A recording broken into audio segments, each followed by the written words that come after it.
I have a lot of updates to bring to you. So this is a multifaceted live stream, mainly 3 topics we're going to discuss. And then we also can discuss the other news updates that I have that I couldn't put in the title. Thank you so much for joining me. Let's start off with the reality star Todd Chrisley.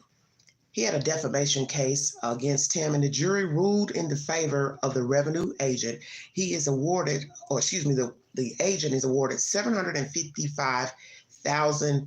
A federal grand jury on Thursday decided that Chrisley was responsible for 1 count each of libel and slander. WSB is the source. That's one of my updates. And let's also get down to some more nefarious business. We're going to go into the belly of the beast pertaining to Baltimore, the bridge. We'll give you a little bit of information about the bridge, and then we'll go into the other hot topics. Thank you so much for joining me. Got a lot to talk about this evening, so bear with the queen.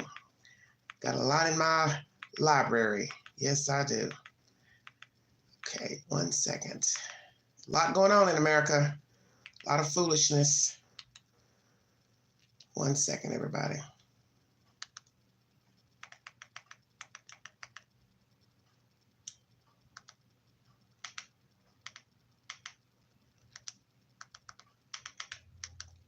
Okay, there we go. One other victim was found the other day. And in that bridge collapse. WHAS 11 is the source, everybody. Thank you for joining me.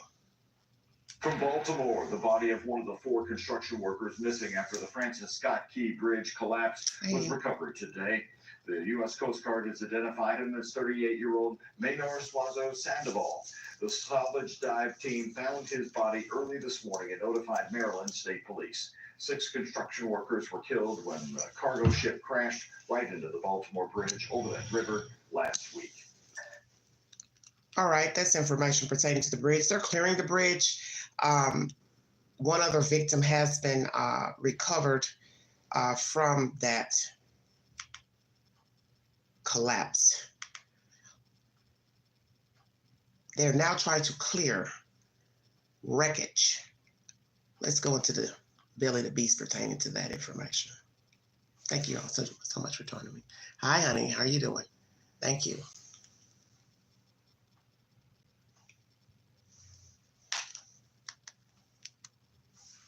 And cutting that above the water line.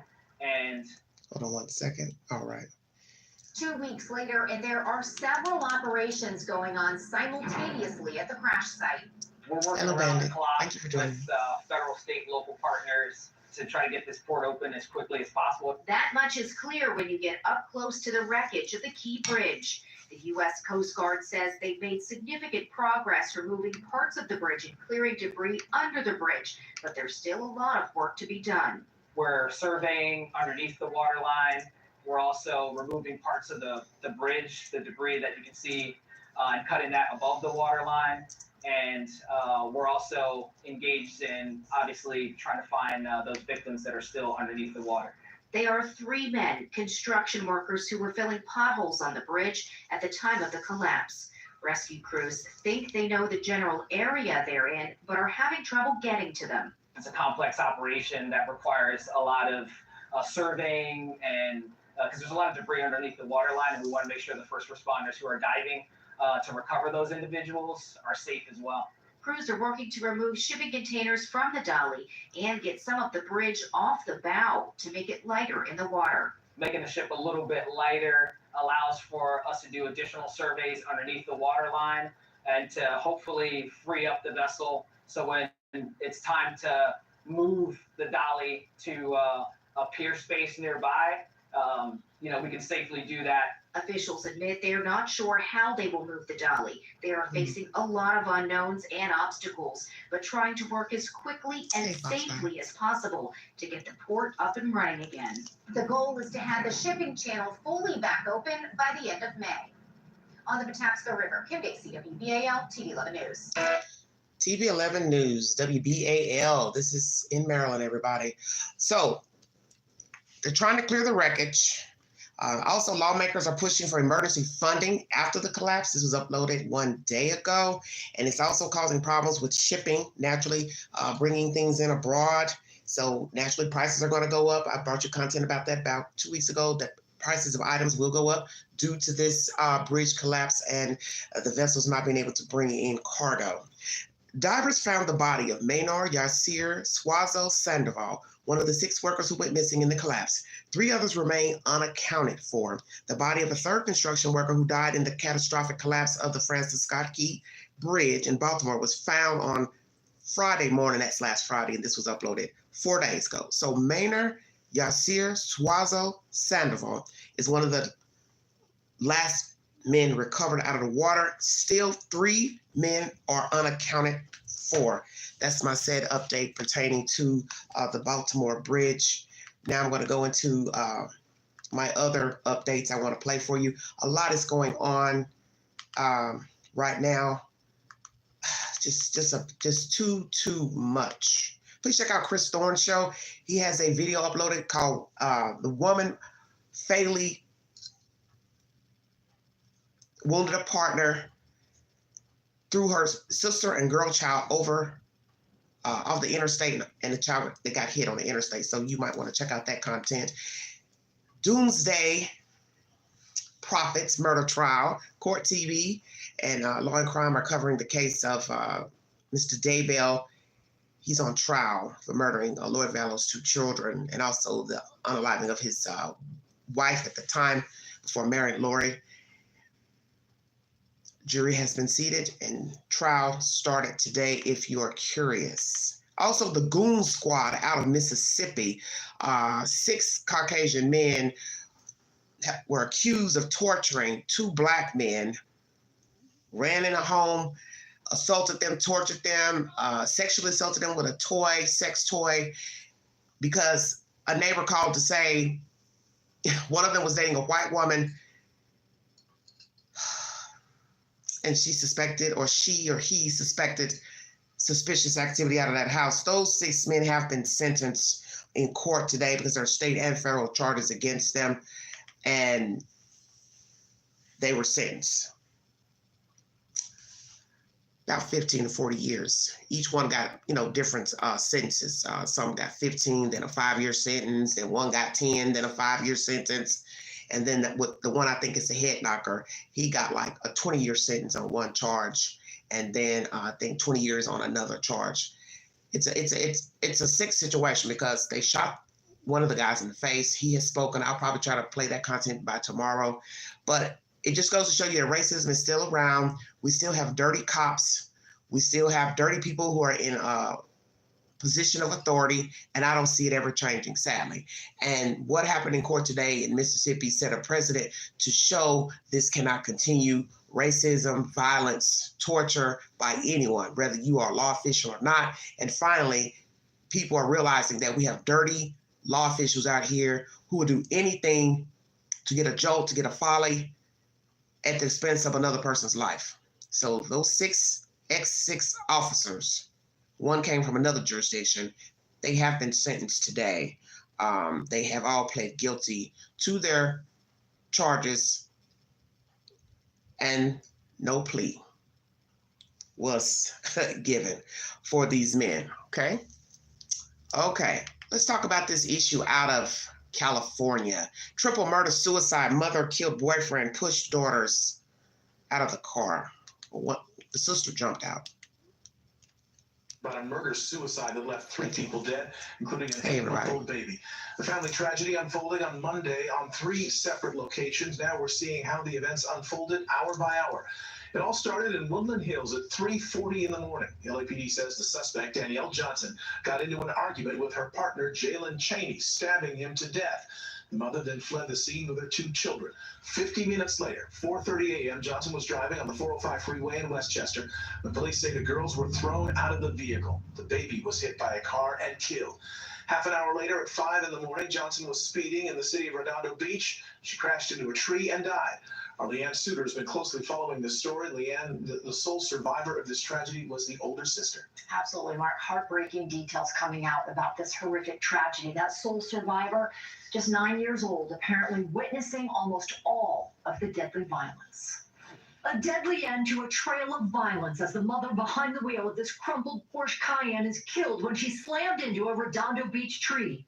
34-year-old Danielle Johnson is also accused of killing her live-in boyfriend at their apartment and her 8-month-old daughter when she threw the infant and her 9-year-old sister out of her car on the freeway. The suspect slowed the vehicle and opened the passenger door for her daughter and then told her to get out of the car. And when the daughter didn't do that, she then forcibly pushed her out of the vehicle in the middle of the freeway while the 9-year-old was holding the 8-month-old baby. The 8-month-old fell to the pavement and was struck and killed by a passing vehicle. The 9-year-old managed to make it to the shoulder with moderate injuries. A horrific ending to deadly violence that began hours earlier for the sole survivor. Eyewitness News has learned the 9-year-old witnessed her mother stab her live-in boyfriend, 29-year-old Jalen Cheney, to death in their Woodland Hills apartment. That little girl obviously saw it more than she ever should have seen in any life yesterday. So I just hope someone's taking care of her because she's going to need it. Investigators say Johnson killed Cheney early Monday morning after a bike that rammed the garage gate as she fled with her daughters. Their door was wide open. There was blood on the floor leading into their apartment, and then a trail of it in the hallway leading up to the elevator, and I saw some blood on the walls. A short time later, detectives say Johnson pushed her daughters out of her car on the 405 and drove away. Her final act, taking her own life at more than 100 miles per hour. Detectives now piecing together the trail of violence and searching for a motive. Given that the only witness we really have to this crime now is the 9-year-old girl, there's just very little information we have other than there was a verbal altercation that turned violent and it ended in tragedy. The 9-year-old now in the care of the Department of Children's Services. Her father lives out of state. It's unclear if Cheney was the father of the 8-month-old who died. Hello, I'm Mark. All right, ABC 7 is the source of that information. So we have a female who obviously had an altercation with her live-in boyfriend, very nice-looking area in California. Don't know what happened, don't know what they were arguing over, don't know if he's the father of that baby that perished, that was thrown out of the car. But a 9-year-old sister was living with her as well with the child. So you have to ask what was really going on in the life of this female. All young people, what happened? Was somebody cheating, disrespecting somebody? What was it? Because obviously, you see the 9-year-old survived. Thank the Lord for that. But I can't imagine, as this woman says, what she saw, what she experienced in that house, watching them argue. Then it goes violent. There's a small child. She's there. Then this woman obviously puts them all in a car to unalive them, telling her to get out the car with the baby while the car's in motion on the interstate. She finally jumps out with the baby, but the baby perishes, gets hit by a car. She survives. I can't even imagine how all this happened. She held the baby, and I guess what? The baby fell out of her arm. Don't know how fast the car was going. Could have been going 50, 60, 70 miles an hour. I don't know. But the 9-year-old survived. The smaller child did not. What happened in that apartment? Girl child, 9 years old. The sister of the suspect is in foster care, California Department of Human Services. Will the father be able to come get her? Will he be fit to raise her? See, all the questions you can ask. Then you got to ask yourself, why was she taking care of her 9-year-old sister? What happened? Where's their mother? See, thousands of questions. Where is the mother of the victim, 9-year-old victim, and the suspect? Are their parents alive? Do they have the same mother? Do they have the same father? How were they raised? Dear God, what happened in that apartment? That's the latest, everybody. Let's go to ABC 13 Houston. After mother and daughter arrested for butt injections, only on News 13. Thank you for joining me. Welcome to the Vault XL. 56-year-old Consuelo Maria Dalbo and her 18-year-old daughter Isabella under arrest following an undercover HPD sting. The mother-daughter duo arriving in Cyprus Wednesday afternoon, thinking they're meeting a client who wanted butt injections for $6,000, HPD said. All set to do the procedure, they found out they were dealing with an undercover officer. The two are charged with practicing medicine without a license. Over here out of the mall, Consuelo, she says, also injected her lips. Regret going to her. I do. Another woman tells ABC 13 she's been suffering for nearly 15 years and shared photos. In 2010, she says she got calf injections from Consuelo, and ever since she's been plagued with the constant infections, causing severe swelling and pain. Sad. She calls the whole ordeal a nightmare. Thank you. Tonight we wanted to ask Try to color it. about these accusations. Thank you. They have no attorney of record. We got an obscene gesture. Don't do it. Both former clients warning people about the dangers of using someone who's not licensed. Exactly. According to the district attorney's office, charges against the mother and daughter could be upgraded. This woman wants accountability. That she goes to jail. She does. And pay everybody back so they can go get fixed and get the stuff out of their body. That's what I hope. Jessica Willie, ABC 13 Eyewitness News. So mother and daughter duo going around giving butt injections. I thought that was over with. I heard, all those wild stories years ago of people going to hotels and getting butt injections down in Florida. I thought people learned their lessons not to do that. It is 2024. Maybe this happened in 2023, whatever. Why would you be going to a stranger to get butt injections? You don't know what's in the needle. There are complications from any type of surgery. We've heard of people going to Mexico, Venezuela, wherever, all these crazy Spanish countries to get lipo, tummy tucks, whatever, breasts done, and horrific things have happened to them. And anything can happen to you, even with a reputable surgeon, because your body is being opened by a scalpel. So anything can happen to you, whether it's surgery you need or it's cosmetic. So long as you're getting anesthesia and going under the knife, anything can happen to you. Now, you are letting somebody come to you or you go to them and they are putting some foreign agent into your buttocks, thighs, leg, whatever, and then you have problems, complications, infections. Next thing you know, something has to be amputated, all because you want to look like what is the new fad. Remember 40 years ago, 30 years ago, thin was in. You needed to be super thin, flat-chested, no stomach, no thighs, no nothing. Now the big booty, big breast, small waist is in. But at what price are you going to pay to have this artificial look? Because in the end, that's not the real you. Now, you want to get liposuction, you have some extra fat, extra whatever you got, a tummy size, that is your business. But you have to know the ramifications, once again, as I said, getting surgery, period. Now, you're letting just some stranger come inject you. These women are ridiculous to me. And I can't really feel sorry for anyone who would allow somebody to inject something in them and they don't even know what it is.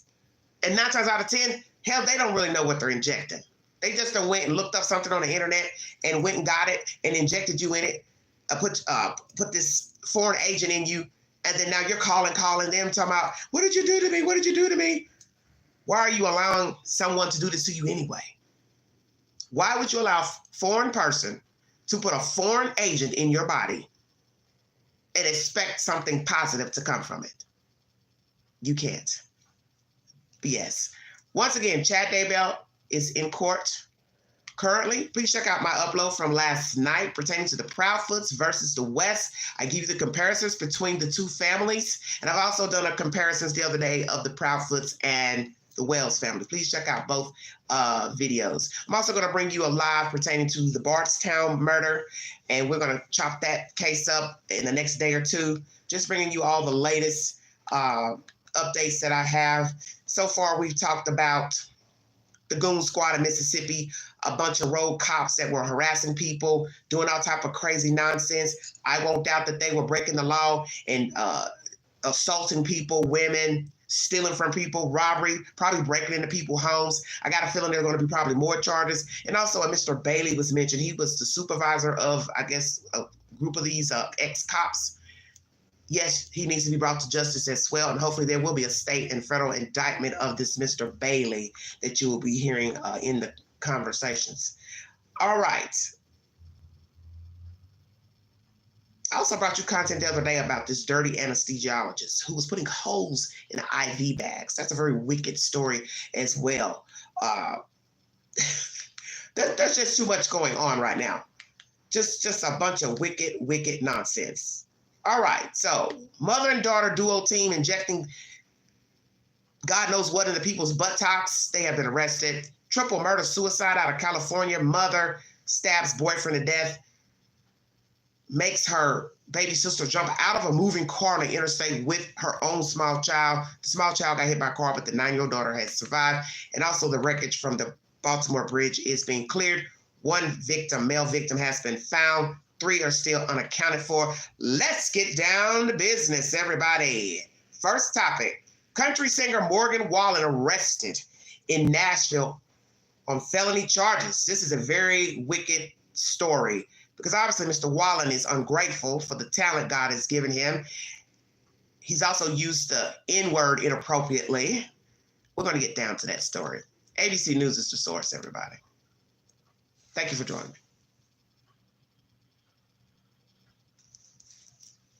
A lot of nonsense, a lot of stories today, everybody. 3 main headliners, and then other updates.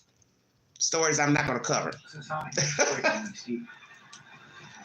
Good morning to you, George. This isn't like any of his other run-ins with police. These are felony charges, which means possibly he could be seeing years in prison if he's convicted.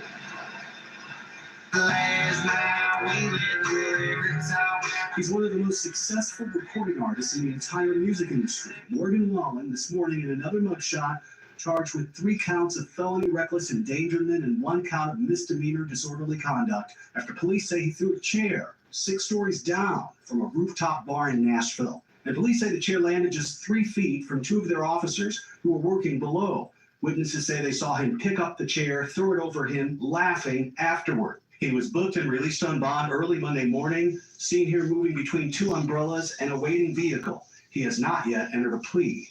In a statement to ABC News, one of Wallen's attorneys tells us he is cooperating fully with authorities.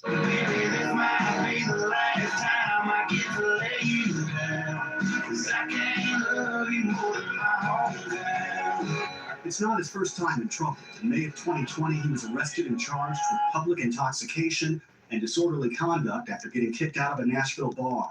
Prosecutors later dropped the charges. Later that same year, during the height of the pandemic, Saturday Night Live dropped him as their musical guest after he was seen in TikTok videos ignoring COVID precautions at the time, out partying without a mask and kissing random women.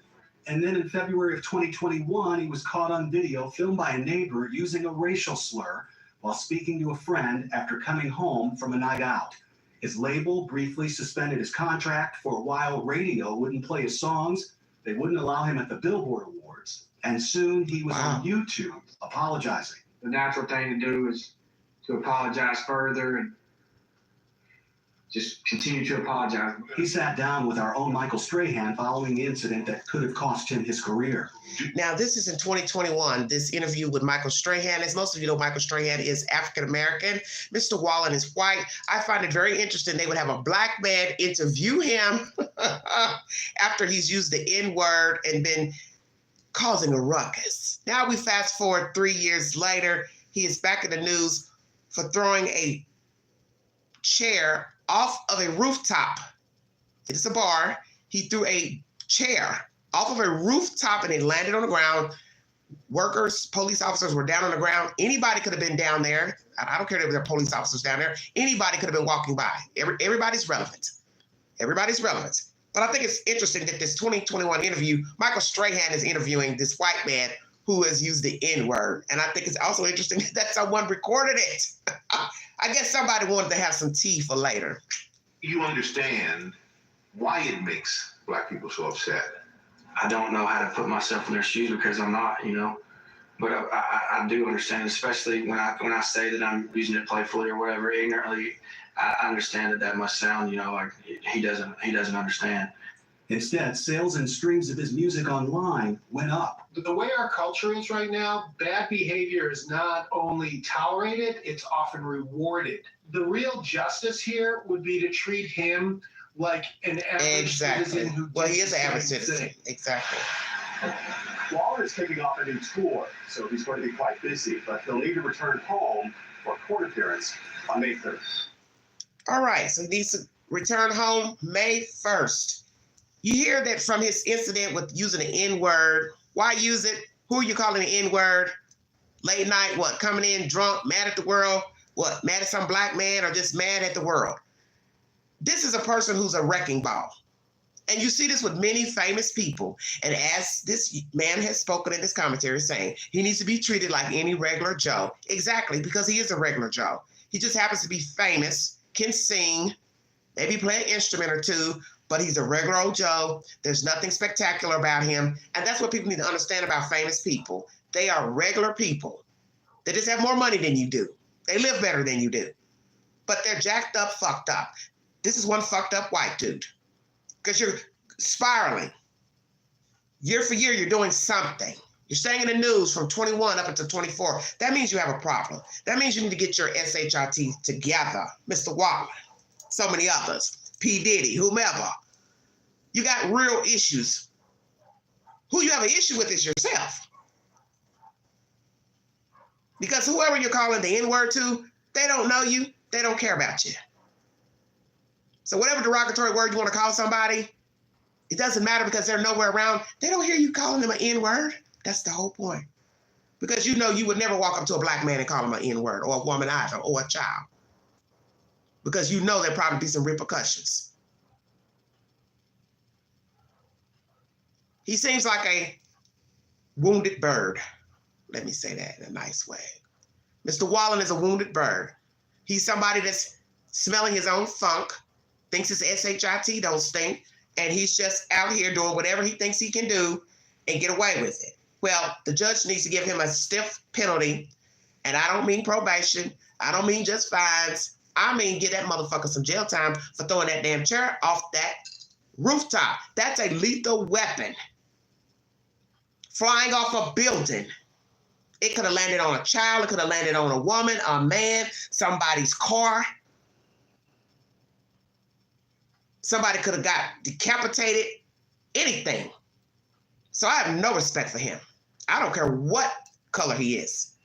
To me, the color don't even matter. You threw that chair over, that shows me there's something wrong with you. And the fact that they said he was laughing after he threw the chair over?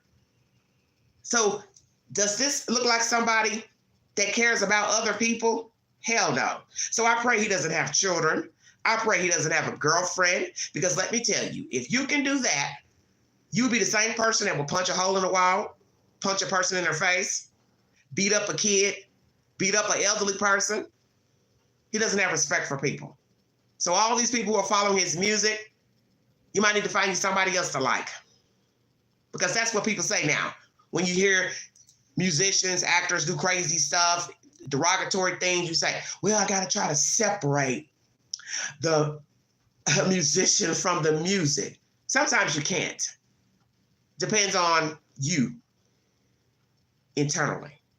Can you separate the person from the music? Because I think we need to start addressing that now with the P. Diddy stuff, the R. Kelly nonsense. Can you separate the person from the music?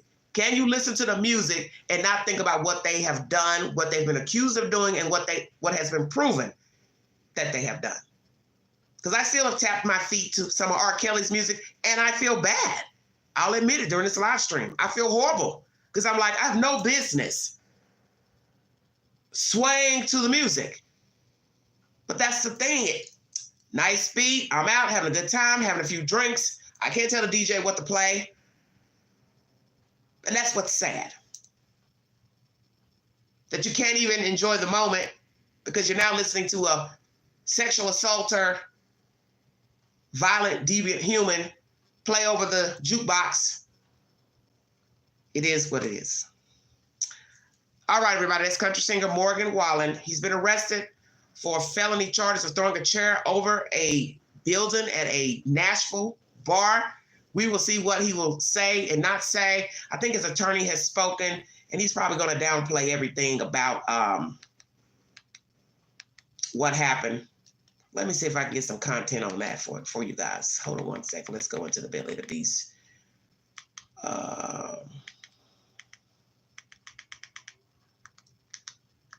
See if I can find something on him. Because I just read something a little while, a notification about the lawyer speaking right before I went live. Hope everybody's well. Thank you for joining me. multifaceted live stream. There it is right there. He's a hot topic. If you want to see, somebody has filmed it. Obviously, somebody had a camera on a building. TMZ has the video if you want to watch it. Now they say he's fully cooperating. I want to see something about his lawyer. The lawyer is supposed to be speaking.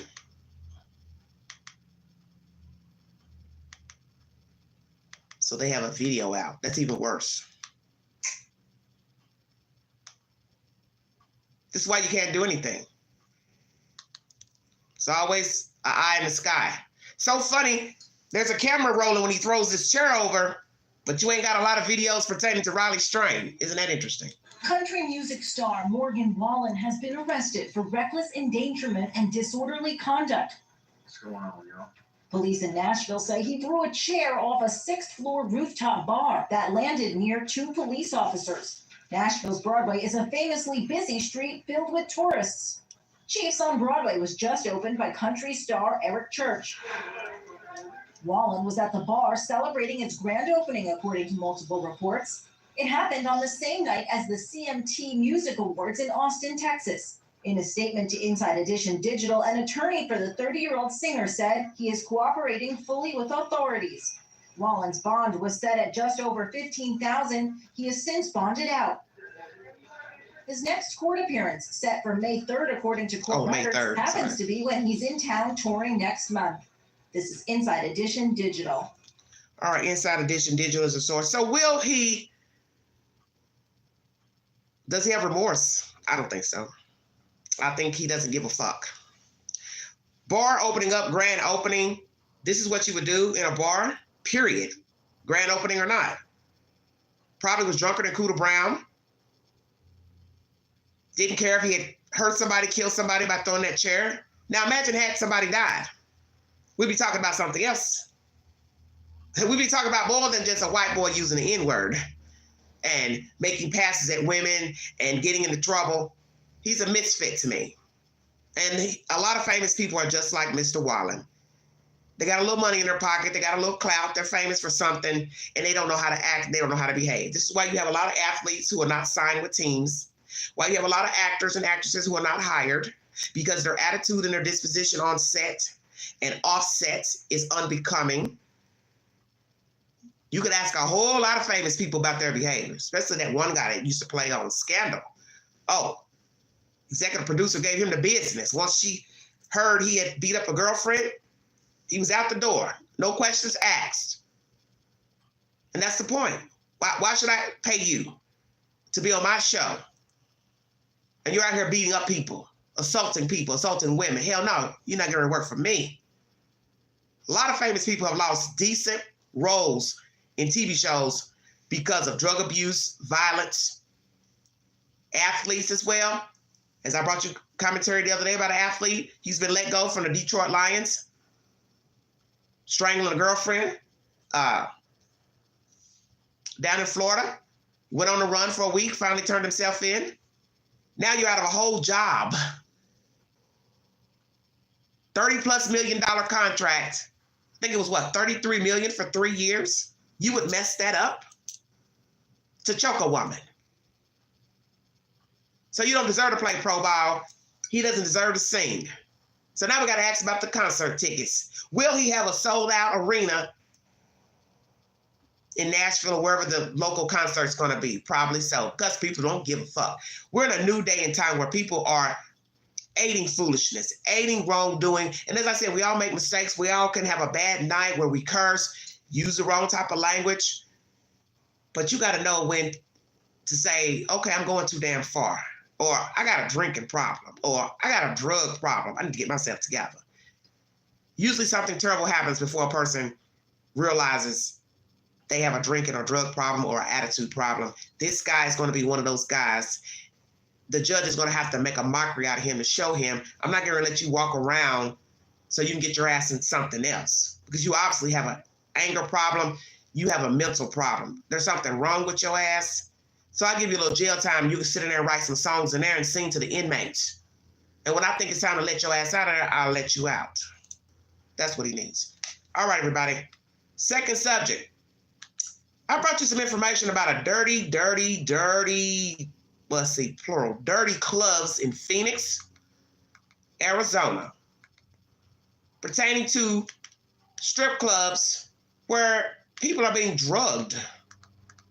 Now an ex-dancer from one of those clubs has decided to come forward to speak about her knowledge of people being drugged. Before I get into this commentary, I want to say this. Why is she just now deciding she wants to speak? If you notice that men were being drugged and being robbed of their credit cards, personal effects, cash, whatever, why didn't you say something before? Why didn't you call the police? Then we got to ask, why aren't you dancing anymore? Or are you still dancing? Will she have to testify? Do the police know her real name, government name? Or did she just go to the news and bring this story? This is some wicked stuff coming out of Phoenix, everybody. Thank you for joining me. If you'd like to donate to this great network, $ Beganji, 129 Cash App, stickers and chats, always welcome during the live stream, 3-part live, plus other news updates. Thank you for joining me. He spoke to says she worked at Skin Cabaret in Scottsdale for several years. She's speaking out now, telling Fox 10 she's not shocked at the allegations of patrons passing out while their credit cards were charged excessively. She says she witnessed it happen. Everybody started sending me the Fox News story. After seeing our report on a lawsuit against 3 strip clubs, this woman is coming forward. A former dancer who wants to remain anonymous. We'll call her Bianca. She worked at Skin Cabaret in Scottsdale, just down the street from Bones Cabaret in Dream Palace. All 3 gentlemen's clubs now accused of concerning allegations. Nearly 20 men claiming they were drugged.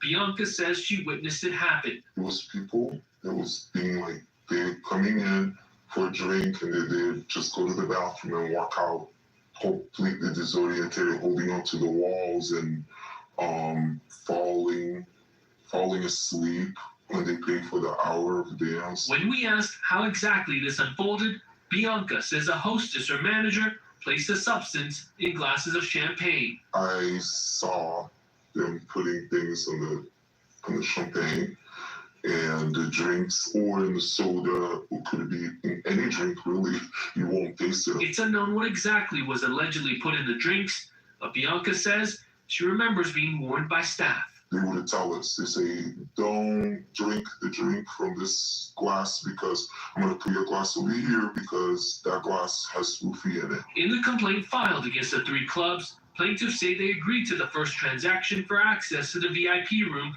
and a private dance, but don't remember signing for anything else after that. The total amount of charges for the plaintiffs is over $1 million. One man we spoke to is still recovering from being charged $180,000, and the plaintiffs we talked to also say they were isolated from friends once they entered the VIP room, blacking out for the rest of the night. To steal from people that kind of money that destroy their lives, I was like, absolutely not okay with that. Is this normal, or is this a specific scheme? It's not normal. I worked in other clubs, and it's not normal at all. The owner of Skin Cabaret and Bones Cabaret is Todd Borowski. Bianca says she brought up her concerns about what she witnessed to Borowski. What did Todd say to you when you told him that you had concerns? Sometimes he would have texted back, sometimes he wouldn't. He would say, I'll check into it. Borowski is familiar with Scottsdale police.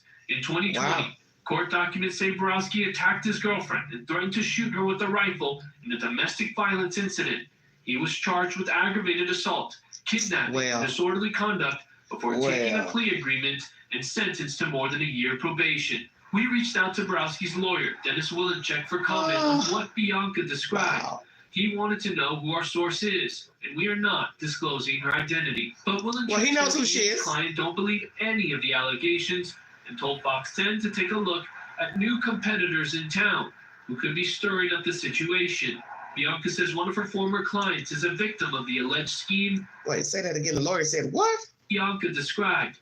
He wanted to know who our source is, and we are not disclosing her identity. But Willencheck says he and his client don't believe any of the allegations and told Fox 10 to take a look at new competitors in town who could be stirring up the situation. Bianca says one of her former clients is a victim of the alleged scheme and stopped coming to Skin Cabaret. One of them was somebody I knew, and I was like, he comes to the club all the time, and he doesn't want to come anymore. That's my money that I'm not making, and money that your business is not making, because, you know, he's being treated this way every time he comes. He's blacked out.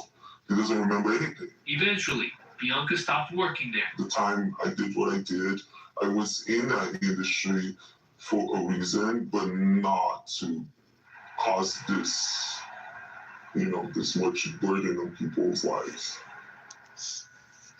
And we have reached out again to Scottsdale PD for updates on the case, but officials remain tight-lipped on the active investigation. Meanwhile, plaintiffs are suing for punitive damages, but a trial date still not set. Live in the studio, I'm Justin Lum for Fox 10 Investigates.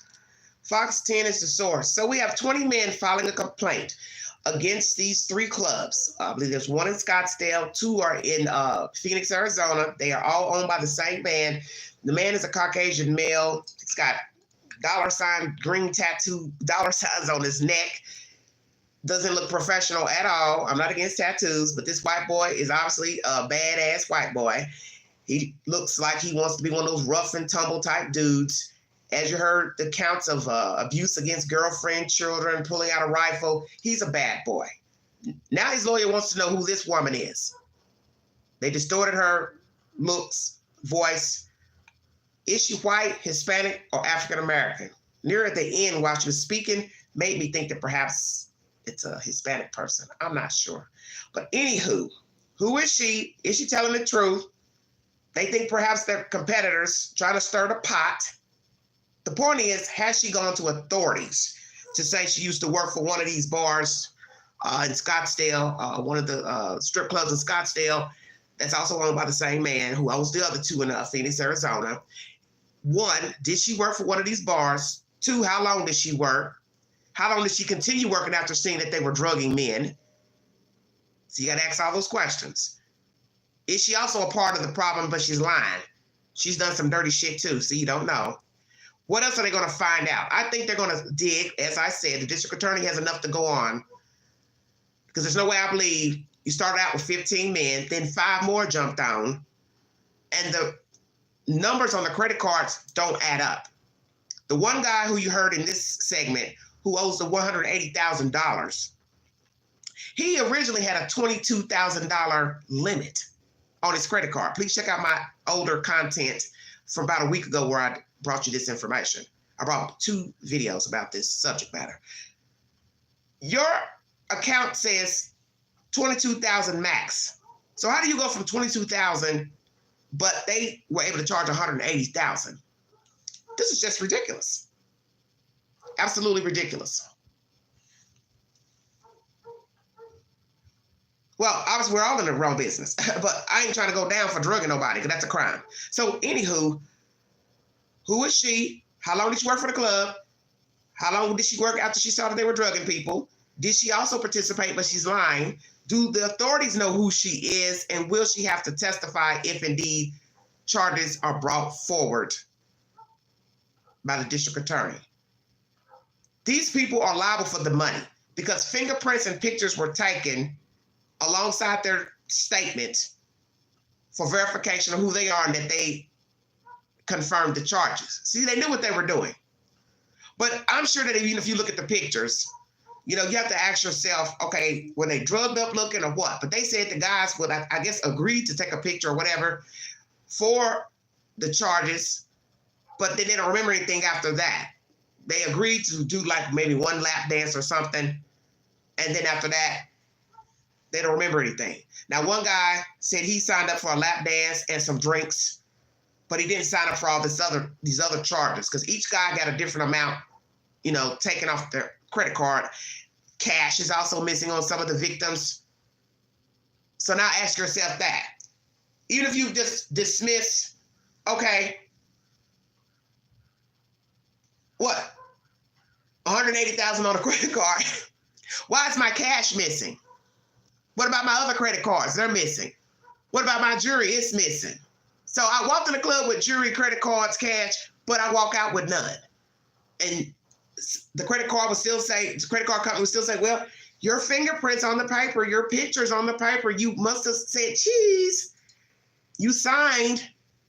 This is why you know why you have to be careful patronizing certain things. And going into the strip club is one.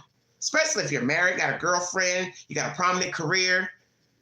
Anybody can be there taking pictures, get your full name. They can blackmail you. They can take pictures. God forbid you letting the girls ride you and do all kind of stuff in the boom boom room. They take pictures, get your personal information, find out where you work, and then send you some nice little photographs in a nice little manila envelope and say, hi, how are you? Remember this night? Well, we need $50,000 and we'll be quiet. You know, like a Lifetime movie. People do wicked shit. So my thing is, if you're willing to do this to your patrons, whether they're from Arizona, out of town, because we hear that some of the victims are out-of-state visitors, you would also blackmail them.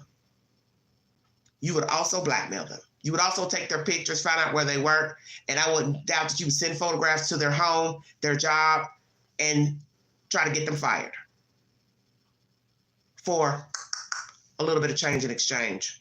We'll keep the what do you call it? The copies of the photos till you pay up, but you already know they got numerous copies.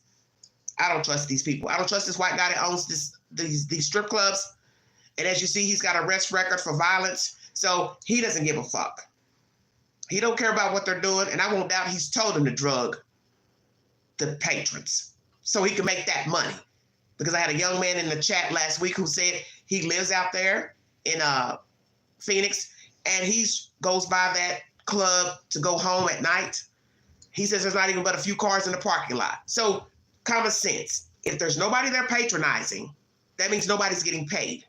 So the security ain't making no money. The bartender ain't making no money. The owner ain't making no money. The manager ain't making no money. And the dancers ain't making no money. Ding. Here's your scam. Last subject for the hour. Lord, have mercy. Gypsy Rose. She's filed for divorce, everybody. Last topic. Thank you for joining me.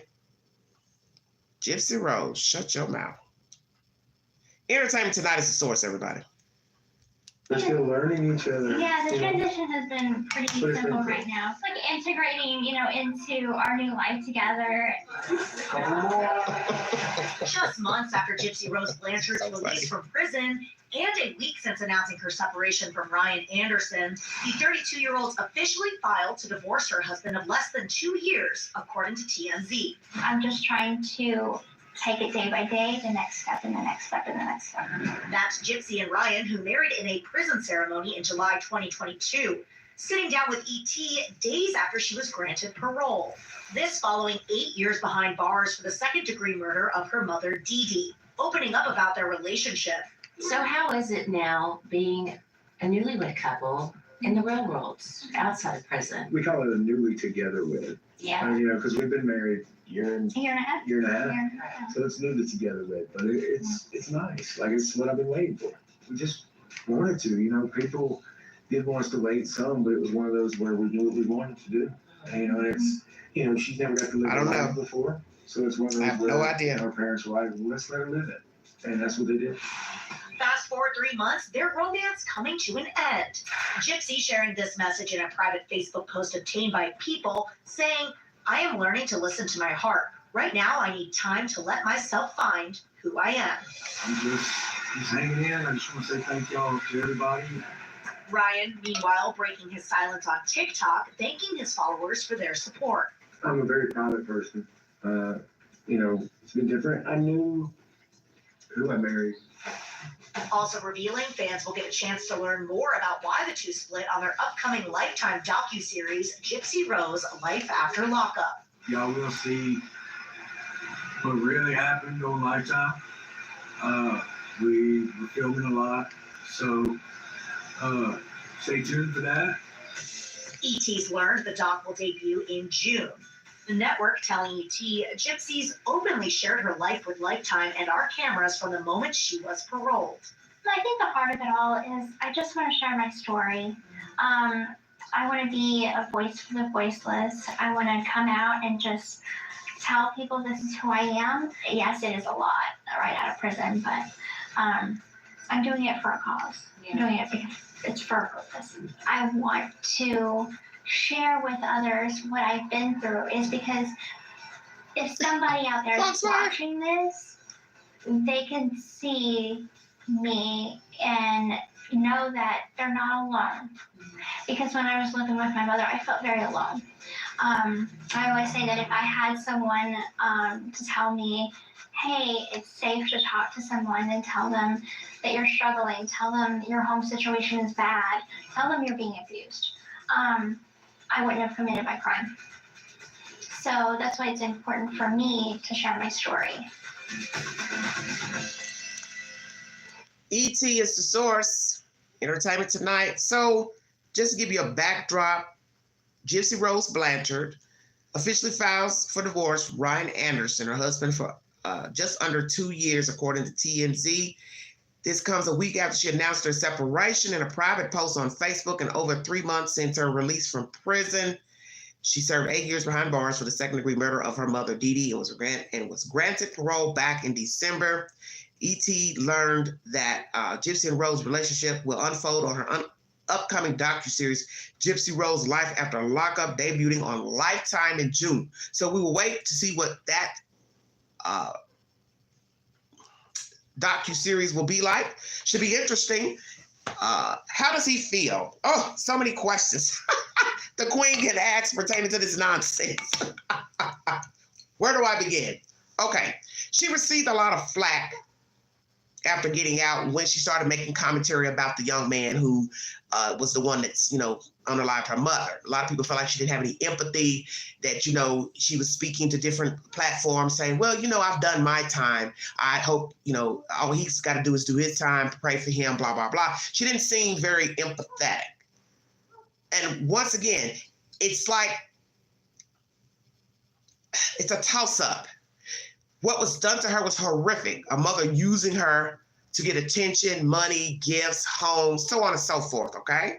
Moving from place to place with the girl as a child, making her think that she was sick, teeth fell out, just a lot of horrible things went on in that house. I'm sure we could never understand or relate to, or maybe you can relate. You had a horrible parent, abusive parent, or caretaker.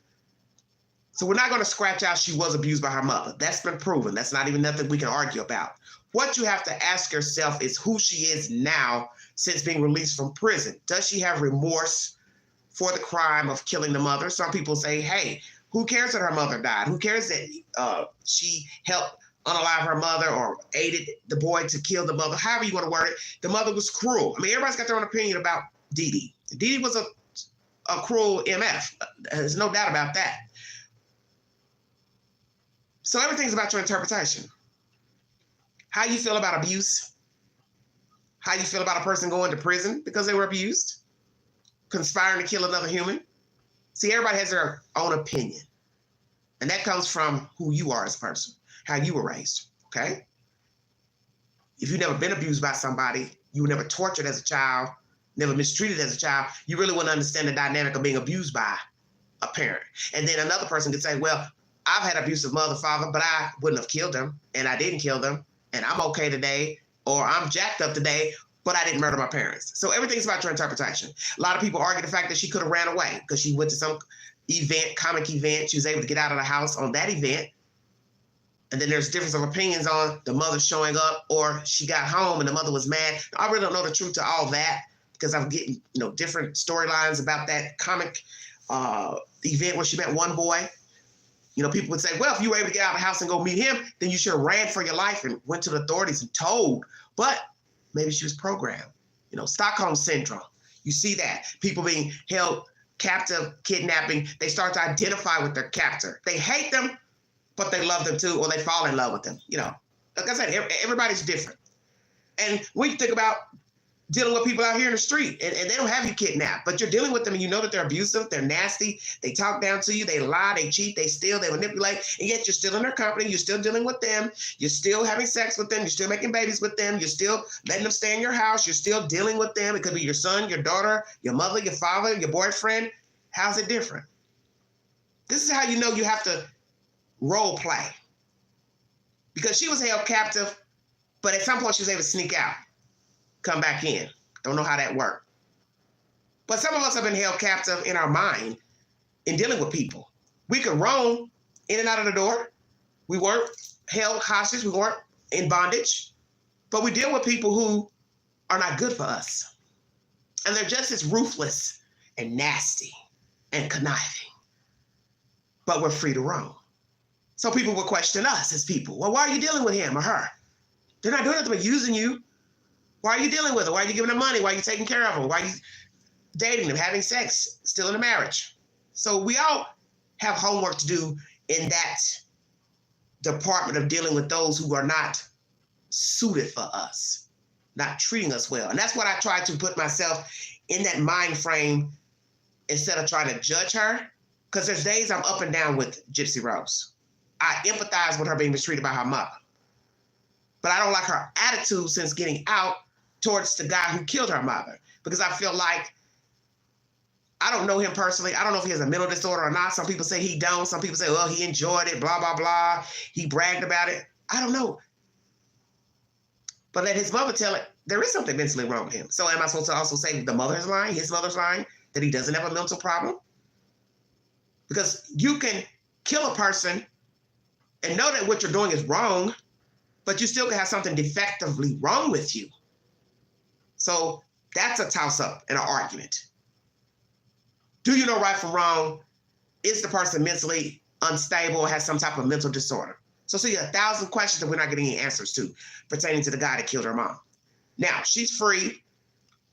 She seemed a little cocky, and I didn't like that about her because I felt like you rode this ride with this guy, killed your mother, did your time. Yes, you did. You came out, but you don't seem like you're empathetic towards what he did because in the end, you conspired with this guy. He didn't just walk up to you, open the door, followed you home and walked in your house and killed your mother.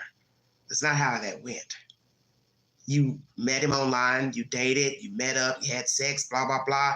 And then you two, colluded to kill this lady. So it's not like it was some accident. And I agree. She should have reached out to somebody for help. She should have told somebody, hey, my mother's abusing me. My mother's been using me. I'm not sick. I can walk. She should have said something, but she didn't. Maybe she feared her mother. Dee Dee probably was a very threatening person. She was a heavy-set lady. She probably threw her weight around, probably cursed her out, called her all type of nasty names, probably threatened to tell, I'll tell people this and this about you. Who knows? And there were people who questioned it, doctors. So see, we have a lot of people who need to stand account as well. Well, you saw the sign something wasn't right. You saw the sign that this girl didn't look like she was sick. You did a lot of tests, blood works. You should have went to DHS and stayed on them. Hey, we believe this lady is fraudulently using her child. Hey, we need somebody to watch her. And in this day and time, people are good for befriending people. Fast forward now when we have this YouTube age where people reach out to you and pretend they like you, want to talk to you, be your friend, to get views and likes. This would have been a perfect story for a YouTuber. Well, let me reach out to the mother, and let me reach out to the daughter, let me, see what I'm saying, and get the 411. Gypsy would have told on herself because she likes to talk. Is she remorseful for what happened years ago with her mother and the young man? Will he ever get freedom? Because I wanted to do a video about him too, but I'm so behind on my content because every time I try to cover a story, something else always jumps off with one other story and it just takes up all my time. So I apologize. I want to further my conversations about that young man because I need to know if he has a mental disorder, which would have rendered him defective and caused him to, kill this lady. But Gypsy Rose has filed for divorce. Low in the chat says, did she set this up and do this on purpose? I don't know. Because I don't know her. Was this a setup? To marry this guy, get attention? But see, you can't even say that because how would she know this was going to be a national story? Now, naturally, people were going to talk about her getting out. or whatever she was doing, they're going to talk about. So maybe it was a setup for attention. I don't know. What happened in the relationship for her to file for divorce? That's the question. See, the one thing I've noticed in this story that nobody's thinking about is livelihood. And her husband wasn't thinking about his livelihood. You were already fired from one teaching job when she was incarcerated, and it got out that you were seeing her because you went and ran your mouth and talked about her and put her on social media so people knew your business, which is a stupid idea. You work with children. You think somebody wants to have a teacher teaching their children who's hanging around penning love letters to an inmate and visiting an inmate? Now, one could say, well, everybody needs love. Yes, we do, some of us. But you're a school teacher. Say it again. You work with children, that's not going to fare very well with parents. And the parents could be just as crazy and whack as you. But the point is, they're sending their kids to the school. You're the teacher. And they have every right to want their teacher to allegedly live a so-called clean life or ethical life, let's say. So he lost that job, still teaching to my knowledge. But see, I was worried about that. Well, not necessarily worried, but leery, let's say. How are you going to keep this job? Because all this flack and talk and he said, she said, everybody's making videos, TikTok, YouTube of her being released, and she's over here, she's over there, talking. I told myself this isn't going to work. Them being out in the limelight so soon. And this is probably the downfall of the marriage. Too much attention. You hear him here say, oh, I'm a quiet person, reserved or whatever word to use. But are you? Because you look like you like the attention as well.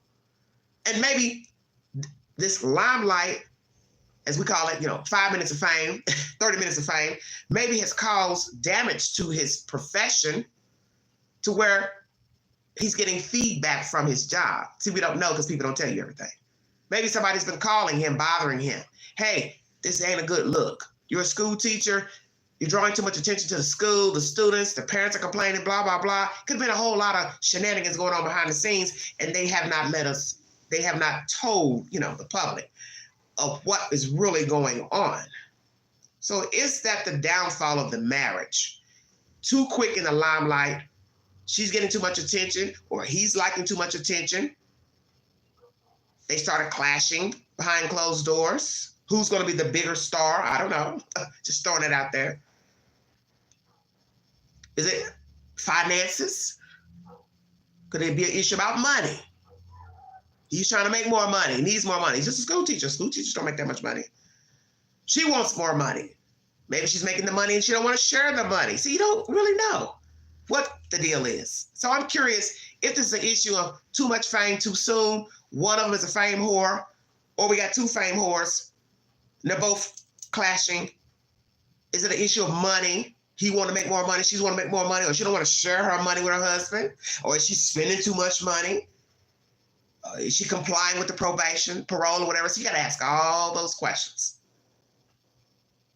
And now the ultimate question. Gypsy Rose, where are you getting ready to live? Where are you getting ready to live, Queen? Because is he going to want you to stay in his house? And when you see him sitting on that bench talking, with his phone about what's going to come out of the documentary, looks like he's in a trailer park. So I don't know if he was visiting somebody when they were filming that interview. So do you all live in a trailer park? I'm just curious. Now that's close quarters. So you really don't have no privacy in a trailer park. I'm just saying. I don't know where he lives, but I'm just saying the background, I saw trailers. So Ryan, do you live in a trailer park? And is that causing a problem as well? Close proximity, everybody can hear your business, see your business. What happened in the marriage?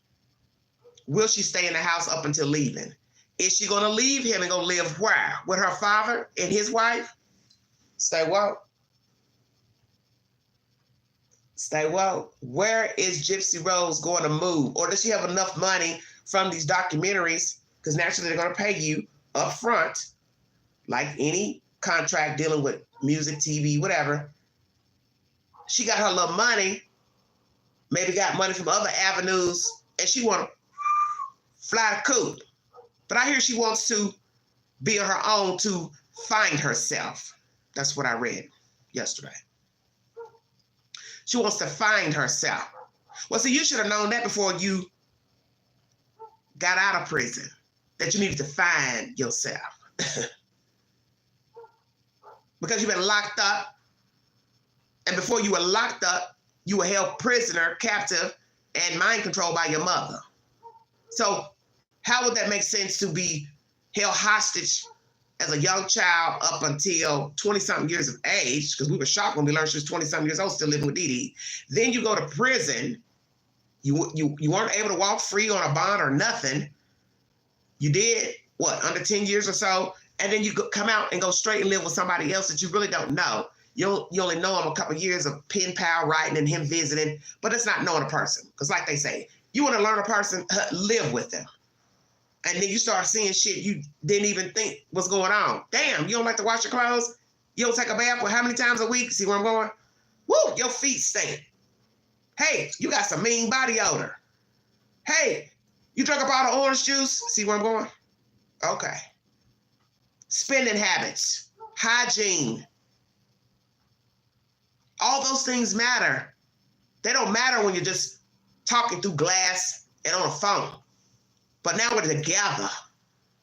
And I got issues, you got issues, and now them issues are now together. Well, Foxfire, I'm telling the truth. You know I'm telling the truth. You know Queen don't sugarcoat nothing over here. Now I get to see stuff I didn't know was going on talking to you on the phone in prison. But who's to say? Who's to say? She's nasty. She could be nasty. Maybe she don't keep herself clean. She's just painting on makeup, mascara, but maybe she don't keep a clean body. Maybe he don't keep a clean body. See, you don't know. And I talk about this because it's truth and it's facts, okay? So you got to think about all of that. That's anybody. I don't care who you meet. You meet somebody right now at the gas station, the grocery store, the gym. You don't know him. He doesn't know you. He's not going to know you until he talks to you, deal with you. He's alone with you. You're alone with him. You go into his house. You're meeting his friends. You're meeting his family. Then you start to see how people behave in public places, behind closed doors, their conversations, their fears, all of that. And then you have to decide if this is something that you want to be a part of. So you didn't hear that this was amicable, that two people came to a decision and say, okay, yeah, we need a divorce. You hear she filed. Does he want the divorce? Probably not. Because let's just say he's a wacko and he's trying to ride on a gravy train off of a woman that helped kill her mother. That's getting ready to go down the tubes unless he files for any of her income. Bingo card. Now we're talking about a whole nother ball game. Who's going to file for spousal support? Oh, shit.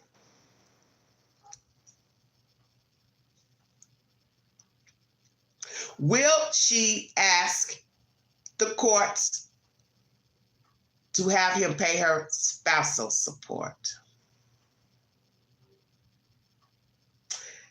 Now that will be interesting. Now, naturally, the judge is going to weigh how long they've been married, why they're filing for divorce, who's contesting it, how much each person has in savings, checking, and the potential to make income. All that's going to be relevant in a judge rendering whatever each are asking for. So who's going to be asking for what in the filings? Will Gypsy Rose be asking for monies from her husband? Because imagine if this is true, what Lolo put in the chat, that this was all a grand scheme. I'm going to meet me somebody. They're going to have a decent job, career. I'm going to marry them in prison. I'm going to get out, live with them for a while, and then I'm going to fly the coop, and then I'm going to ask them for alimony. Thank you, sweetheart. Just imagine that. Because, Lo, I wasn't even thinking about this was a setup. Because I know she's getting money from these docuseries. She'll have a nice little lump sum of money. Probably way more than what he has in his own checking and savings. So I will put that on my community page after this live stream. Do you think she deliberately married someone, this man, to get monies out of him down the road that she had no intention of being married a long time? Because actually she's been married to him longer inside while she was locked up than her being free. She just got out in December. So you're only talking about January, February, March, April, coming up 4 months. So she's only been freely married 4 months. But on paper, what? I guess 2 years. So did she set this up to get money when she got out of prison? Because naturally you need something when you come out of prison. And I don't care who you are and what crime you committed. When you get out, you're going to need friends, associates. You're going to need somebody that can help you navigate and help you get on your feet. And a lot of people who go to prison, they do not have help when they get out. They don't have family, they don't have friends, they don't have children, they don't have anywhere to stay. They go to halfway houses. You have to spend money, you got to pay. That's something I didn't know. Nothing is free anymore. Nothing is free anymore. Okay? There was another topic I wanted to bring to you all, and I'm so sorry I forgot to mention it.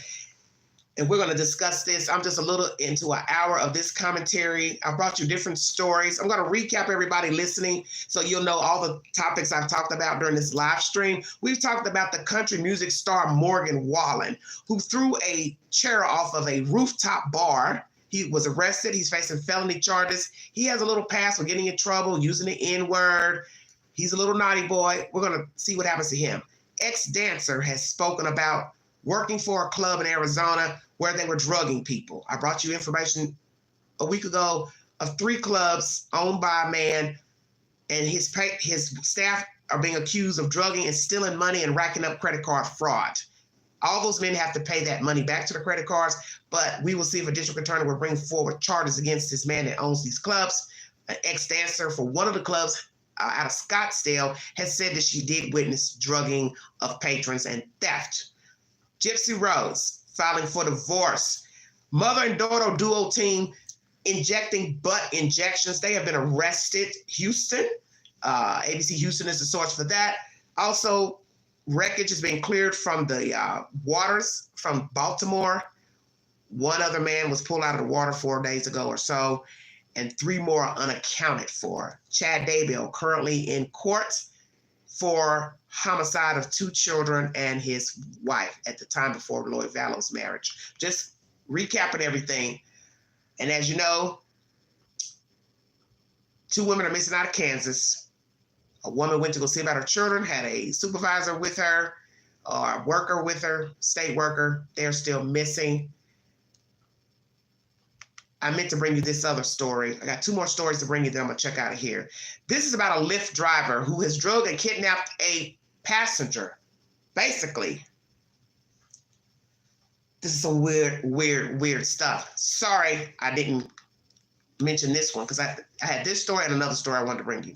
So 2 more stories and I'm done. Thank you. New at 10, alarming details about a rideshare attack. Good evening. I'm Courtney Bryan. Investigators in Alpharetta say a Lyft passenger drugged, kidnapped, then raped the driver last month. Fox 9's Rob D'Arienzo is live from Alpharetta PD headquarters with new details tonight. And Rob, you spoke with investigators.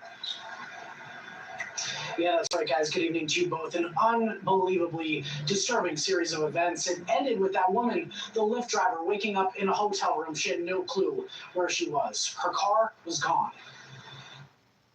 There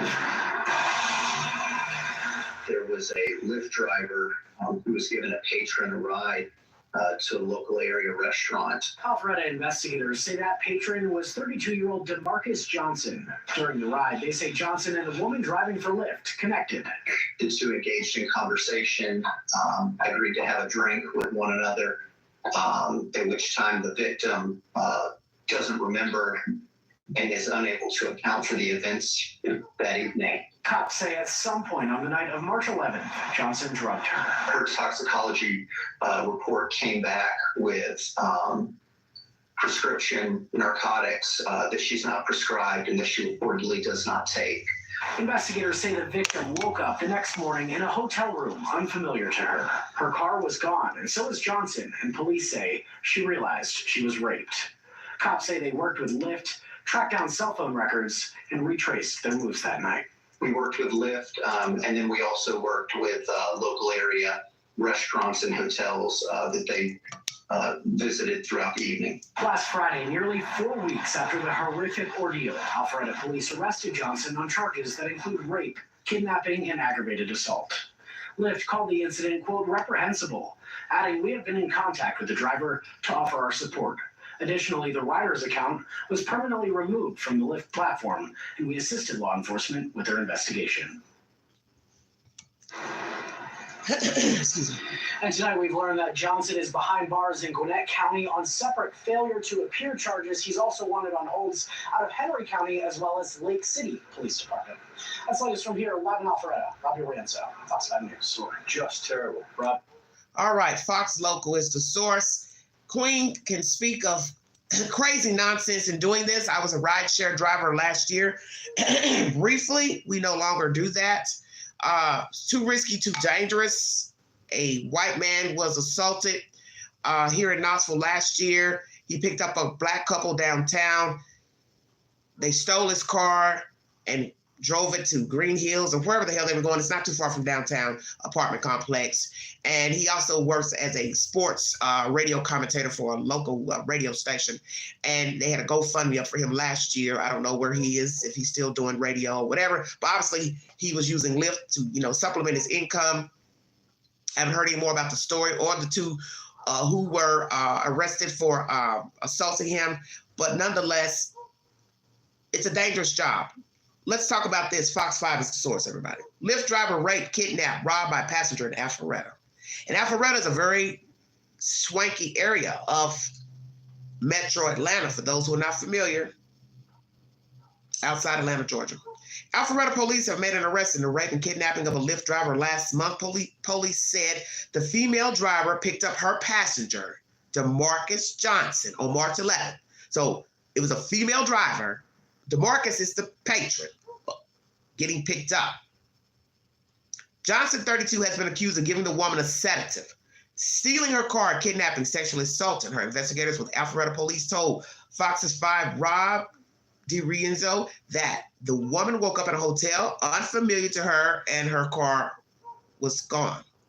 Captain R. Andrew Splon said during the ride in March, the victim and the suspect connected and decided to get drinks together. So did she disengage from the app? Because you have to come off the app. Ask not to get any calls. So what time of night was this? Did he choose her in the queue? Because you can choose the driver that you want to pick you up, depending on which drivers pop up. Okay, I believe you can choose your driver, because I've heard people say that to me. So was she chosen? Was he out looking for a victim, female driver, to accost? What time of night was it? Did they agree on sex and she's not admitting that? See, you don't know. I don't know. Just asking. Let's get down to it. So the victim and the suspect connected, decided to get drinks together. The two engaged in conversation and agreed to have a drink with one another, Captain Splon said, at which time the victim doesn't remember and is unable to account for the events of that evening. Now you got to ask, what's the conversation when she picked him up? Where was she supposed to be taking him? See, all this is relevant. And I'm not here to say that he didn't sexually assault her. What I'm saying is, could it be that they talked, had drinks, they were touchy-feely, and what? She started acting funky inside of the restaurant, so he escorted her out, then put her into the car, and then took her to a hotel? Or was there a discussion about sex while they were drinking? I don't know. And I'm not here to accuse anybody, but just asking all the questions. All right. Her toxicology report came back with prescription narcotics she had not been prescribed and did not report taking. Johnson was caught on April 5th and faces charges of each crime, including a felony for theft by taking. Fox 5 reached out to Lyft for a comment. Spokesperson responded, "Safety is fundamental to Lyft."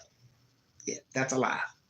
That's Queen saying that. And the behavior described as reprehensible and had no place in our community or anywhere in society. We have been in contact with the driver to offer our support. Additionally, the rider's account was permanently removed from the Lyft platform, and we assisted law enforcement with their investigation. Captain Splon encouraged people using rideshares, whether driving or riding, to keep their heads on a swivel. Whether you are an operator or a driver in a rideshare as a patron, it's always important to be aware of your surroundings and make sure you're vigilant, he explained. The Alpharetta Police Department is asking anyone with additional information related to the incident or the suspect to contact detectives immediately. 678-297-6338. Once again, Alpharetta Police Department in Georgia, 678-297-6338. What happened at the bar and thereafter? Thank you for joining me. This is why you have to be careful in general. All the stories I bring to you, they're daunting. It's always some foolishness and mayhem and mischief because you don't know people. As we were talking about the country singer star, he's famous for singing, but he obviously has a drinking problem and a temper problem, throwing a chair off a rooftop. Now, there's going to be somebody running around, oh, I can't believe he did that. He would never, all the type of bullshit. You don't know people.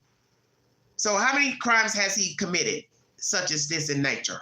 You hear he's wanted in 2 other jurisdictions. For what exactly? Theft, robbery, sexual assault? Who is he?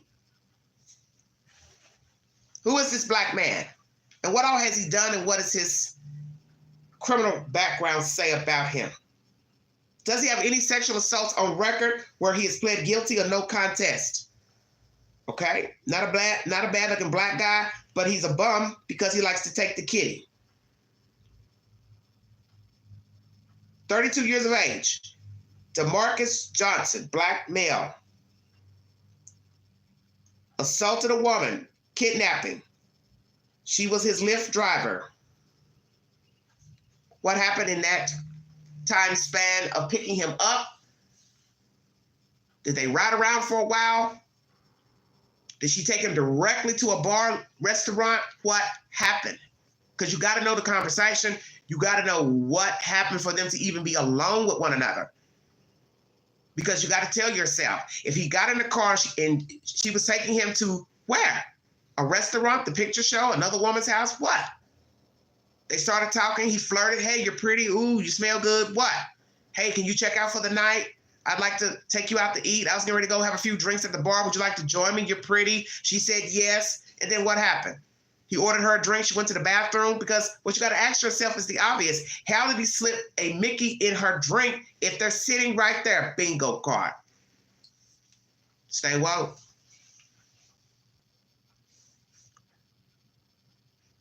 How did he get the roofie in the drink without her not knowing?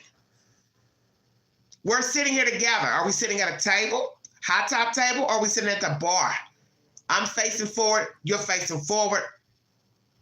How are you going to put a roofie in my drink and we're sitting right beside each other? We're sitting in front of each other. How do you roofie me? Stay woke.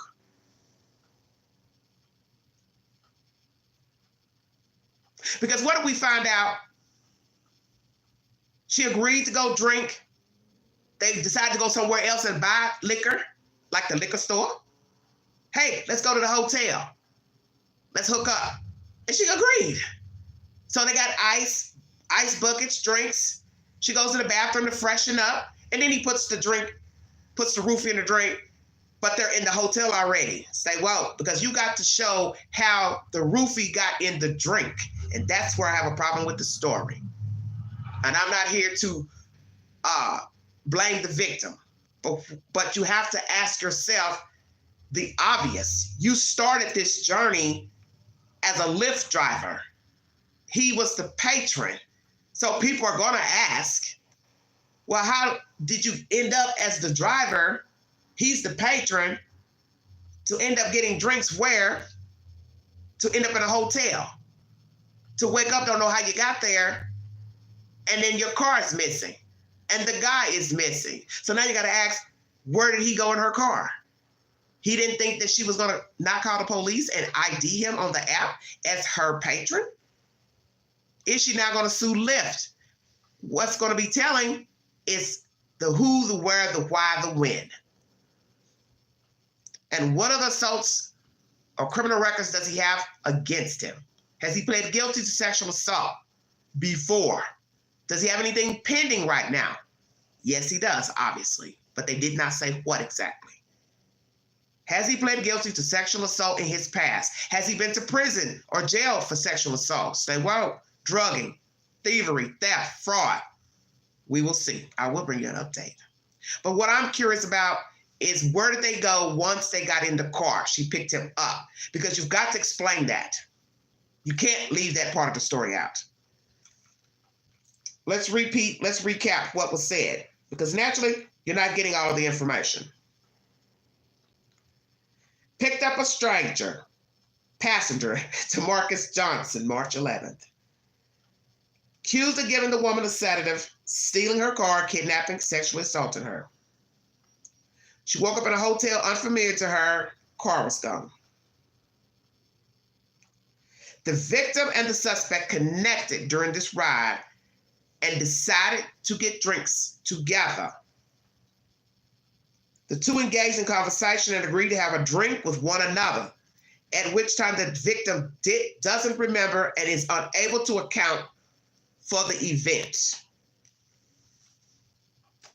So now we're talking about picking him up, and now we got to decide where they were going, because you can't get a drink in you driving somebody around. I'm sorry. Now, that was a scam the women were doing out in Texas, drugging them in, getting in their car, and giving them bottled water with a roofie in it, and then robbing them, okay? But you're the driver, and you're allegedly the victim, okay? So how are you driving, connecting with the guy in the back seat? I'm assuming you had him in the back seat. Front, don't matter.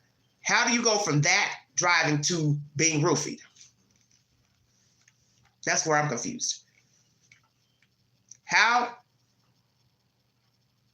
Where did you two go after he got in the car? Straight to a bar or straight to the room? What if we found out he already had backpack with drinks, liquor, drugs on him to set this up to rape some woman? Maybe that was his idea. Go in the Lyft app, choose an assortment of drivers. Oh, she looks pretty. I would choose her. And then get in there and put his flirt on. Girl, you looking fine. You smelling good. You got a boyfriend. You got a man. She getting turned on or interest peaked. One thing begat another. Hey, turn the app off. Let's go somewhere and chill. Let's go somewhere and have a drink or two. But what you got to ask yourself is, where did she get roofied? Because there's no way I believe she got roofied while driving that damn car. So they had to have gone somewhere. Where is the somewhere? A restaurant, bar, or straight to the hotel? You still would have had to stop to get drinks if you went to the hotel. Make it make sense, everybody. All right, one more subject matter, and then I'm out of here. Thank you for following this network. God bless all of you. So now we've talked about, oh my God, 1, 2, 3, 4, 5 subjects, 6, 7 subjects during this live stream. Good God Almighty. 8, including the goon squad out of Mississippi. Former white cops have been found guilty in assaulting, sexually assaulting, shooting a black man in the face, him and his friend, shot one in the face, tasered them naked in the shower. Just a whole bunch of ugly commentary. They were in court today. They've got lengthy sentences. They should have gotten longer. Let's talk about going to jail. This is one subject I've been wanting to bring to you the past couple of days. I'm going to look for it in my database. Oh, this is another story I wanted to bring you to. I'm never going to get off this live because you all going to be like, damn, Queen, how many stories you going to talk about? The one story out of Las Vegas is wicked. The attorney who shot his ex-daughter-in-law is crazy, and her husband, new husband or whatever. That's a crazy story out of Las Vegas. Very wicked.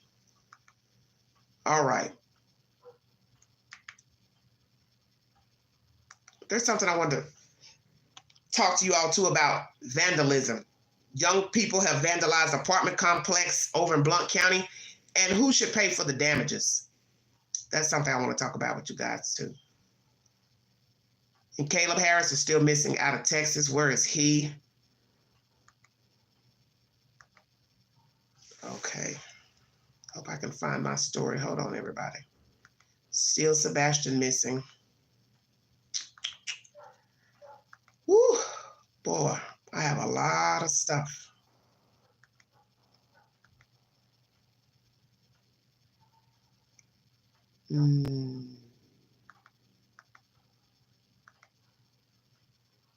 Now, where is it?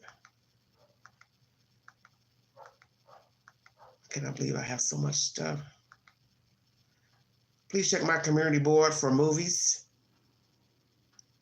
Played and Betrayed. It's on Tubi. I think that was my movie for last week. I can't find. I might have passed it. I've got so much in my history, it is ridiculous. That's how much YouTube I watch. I stay on YouTube. It should be in here somewhere.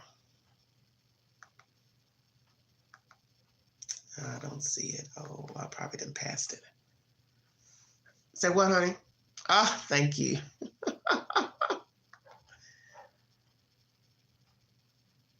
This is something I wanted to bring to you all about going to jail and having to pay monies back if you got out of jail early. This is a wicked, crazy case. And now I don't see it. And it should be in here somewhere. And the thing about my history, it doesn't show the dates on here. Hold on one second, everybody.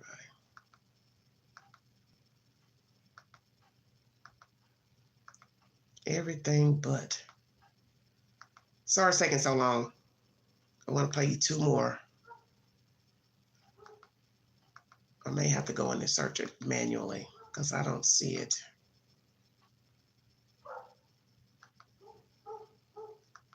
I still got to bring you content about the violent children. Sorry about that. I'm behind on that as well.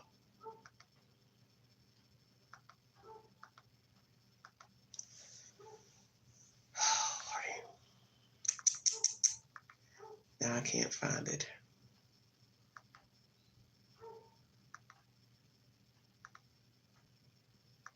I thought I shared it on my community board.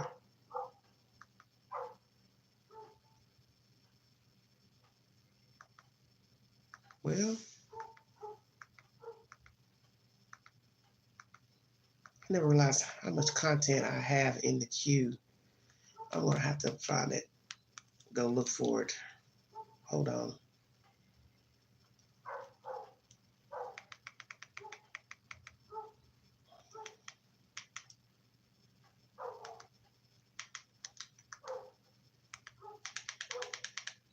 What y'all talking about down there?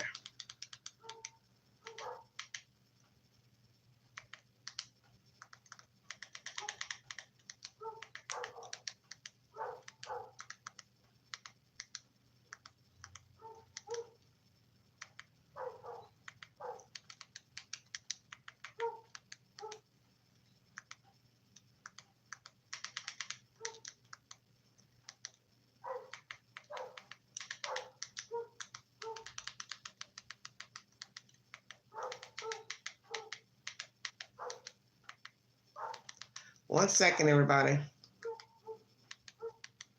I'm almost there, trying to find it.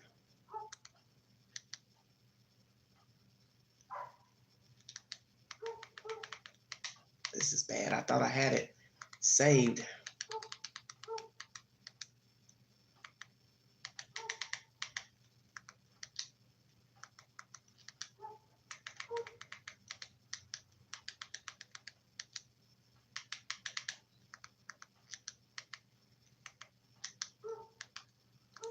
It's hard trying to type this all in.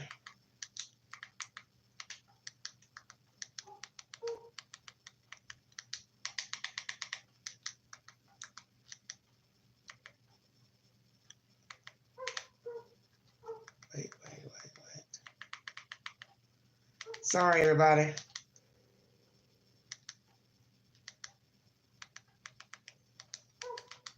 don't know why this content isn't saved because I had it. This is why I hate when I don't talk about things when I have it on my mind. All this Sebastian stuff is causing a disruption in my content. Pay to stay. It's my next subject.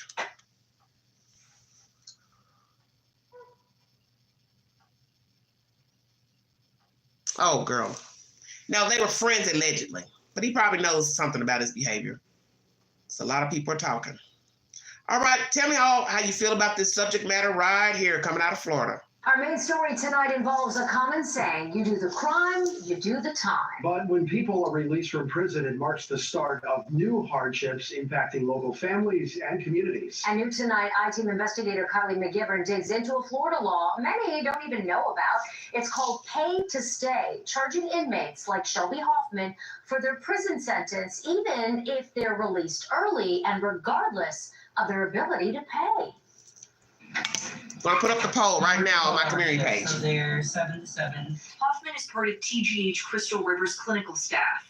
The healthcare field has always been, great interest to me. She's worked to get to where she's at, but once more, she's on track to earn her bachelor's degree this year. My desirable goal is to work in case management. As somebody who is in recovery, doing case management is my way of being a part of the solution. And now, where I'm at today, I am truly being stopped by one single barrier, and it is a dollar sign. The state of Florida had what is called an exemption from disqualification, and they told me that you are not eligible because you owe over $127,000 for an incarceration fee from the state of Florida. What was your reaction? I cried. I was hysterically crying. I literally felt like my entire past just punched me in the face. So when I was 13, my parents split up. So it caused, a lot of dysfunction, a lot of misdirection in the household. So I found a boyfriend that unfortunately got me hooked on opiates. Now snorting them, smoking them, and then eventually started shooting them. And this was all while you were a teenager? Yes. After turning 18, Hoffman was charged with a third-degree felony. I had pawned something that, was stolen. Then a burglary charge. Both of those charges are drug influenced. Ever since, 10 years ago, I've never caught another charge. I told him, I said, listen, Your Honor, you keep putting me on the streets, I'm going to die. I need help. Hoffman was sentenced to the Phoenix house for a year, but did not complete the program. The director kicked me out. Because of that, the judge sentenced Hoffman to 7 years in prison. She served 10 months, the judge allowing her to participate in a youth offender boot camp. I had paid everything off. I petitioned the courts to get off of probation. He clapped for me and said, you above anybody deserve this. Congratulations, Miss Hoffman. I've taken pictures with him, given him a hug, and he wrote me a handwritten Christmas card telling me he knew I could do it. I finally felt like, the book was closed. Your redemption is complete. Within 3 years, when applying for that exemption to work in case management, her dream job, Hoffman found out that she, like thousands of others, still owes the state $50 a day for the 7 years of her original sentence, $127,750. You charged me for a cell that I didn't occupy? I felt so tricked and so fooled. There is no ladder with them that will ever truly allow you to be a second chance anything. There isn't. And they make sure of it. Hoffman's grandmother, Linda, helped pay off what she said was thousands of dollars in other fines and fees. We thought everything was taken care of. I must not understand it right. I've probably got this wrong, but no, I didn't. Hoffman hired an attorney in an attempt to modify her incarceration costs to the 10 months she served. The judge denied the motion, pointing to state law.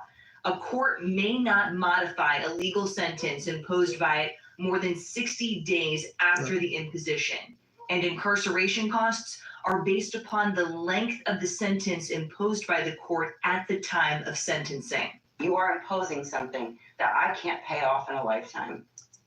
So I'm stuck. How is this possible? We think it's unconstitutional. Lisa Foster, co-executive director of the Fines and Fees Justice Center based in Washington, D.C. Florida charges a lot of fines and fees. Says it violates the excessive fines clause. Because it's not proportionate either to the underlying offense or to a person's financial circumstances. In Shelby's case, what happens is she's saddled with over $120,000 of debt to the state of Florida that is a life sentence. I have a family now. Like, I have a daughter, a wonderful husband. I have a home. I have all these accomplishments that I have worked so hard to maintain. It's not to be given the opportunity to have a realistic, reasonable, obtainable goal to rectify all of that. That is why this is important. Since 2019, Illinois and New Hampshire have repealed their pay-to-stay laws for state prisons. Here in Florida last session, the Fines and Fees Justice Center worked with lawmakers on a bill that would have allowed judges to do an ability to pay assessment when imposing fines and fees. It failed. Photojournalist Randy Wright, I'm I-Team investigator Kylie McGivern, taking action for you. All right, everybody, weigh in. Should a person have to pay the court system or state prison system, however it works, for time that they're not serving? So let's say you got a 5-year sentence and you were released after 2 years or 3 years. So you have that remaining sentence left. You're basically paying for the bed that you're not in. Should a person have to pay? As you hear in this commentary, the Florida has strict laws on having to pay for their time in prison that they're not serving. I don't think it's fair for you to have to pay for that time, because that doesn't make any sense. Because in the end, you're cheating taxpayers, because taxpayers love to complain about stuff. So you're going to say, well, taxpayers got to pay for highways, schools, jail, prison, welfare, blah, blah, blah. Is it fair that you're going to be milking people for money and then also asking these people to pay the money, but they're no longer in the prison? So that's fraud. Let's think about it. You have an itemized list of what it costs to house an inmate in jail and prison, okay? And you go before, the state to show the itemized list of what it costs to feed, house, clothe an inmate, whether they're in jail or prison. Taxpayers pay for that. So how is that fair to have taxpayers pay for this itemized list daily, and then you're also charging the inmates who have been released early from their time for the bed and amenities of the prison, but they've been released? So that's fraud, because you're still charging people on their taxes for these amenities. Whatever the state charges, taxes on, because you pay taxes on everything. Everything's got a tax. And people are always complaining about where their tax dollars are going. So how is it fair for people to be paying taxes on inmates who are not even in the damn cell? That's fraud. Weigh in. I just posted it to my community board. Please take the poll. You want to mosey on out of this chat and scroll on over to my community board, take the poll. The other question is about Gypsy Rose. Did Gypsy Rose marry Ryan, divorce soon after her release, then to sue to get money later? Nobody's taking the poll yet, so please take the poll, okay? Take it at your convenience. There's an update on a story I want to read while it's on my mind, pertaining to a story I brought you the other day of a young woman found dead in a house with 2 other young people shot. She filed a report against a Mr. Osborne, LaTuan Osborne, that he raped her. So did he rape her? And how did she end up dead the next day in a house with 2 other people shot? And he was also shot, and he went to the hospital. He went to the hospital shot. Who shot him? He was also arrested after being released for her assault, but she's dead, and they're not releasing what happened.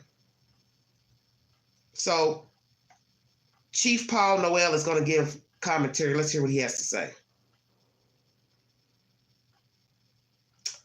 4 indicted, 3 on murder charges after 22-year-old woman found dead. 4 people indicted? Oh my God. Is this the same story? This might be a story from something else. Hold on. This might be another story I brought you. Hold on. I think I'm getting them mixed up. No, it's her story. Okay. Oh God, it's twirling. We have an update on the breaking news we first brought you about 30 minutes ago in a case involving alleged murder and rape. Knoxville police are now starting to fill in some blanks for us. We already knew that one man had been arrested, Laquan Osborne, charged last week with rape, now facing murder charges. So we just learned about 3 more arrests. This on your side reporter Molly O'Brien was at the KPD news conference for us. She joins us now live from the public safety complex to kind of walk us through this new information. Molly. That's right, Bo. A significant breakthrough in the case in the murder of Denishka Mejia. We know she was found dead inside a home on Friday morning. Now, 4 people have been indicted in connection to her death. They are Edward Wilson, Marquise Ellis, Angela Greenberg, and Ladawin Osborne. They've all been charged in connection to the case. We learned officers responded to a shooting on Friday morning on Gilbert Lane. They found 2 people shot.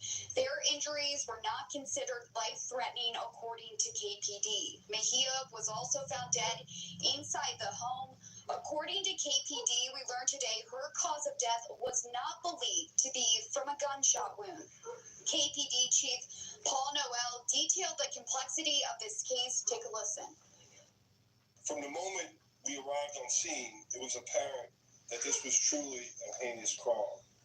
The details of which will be brought to light as this case progresses through the criminal justice system. Oh, Lord. Our officers and detectives immediately recognized the urgency and complexity of the situation, and they have truly worked non-stop since Friday morning.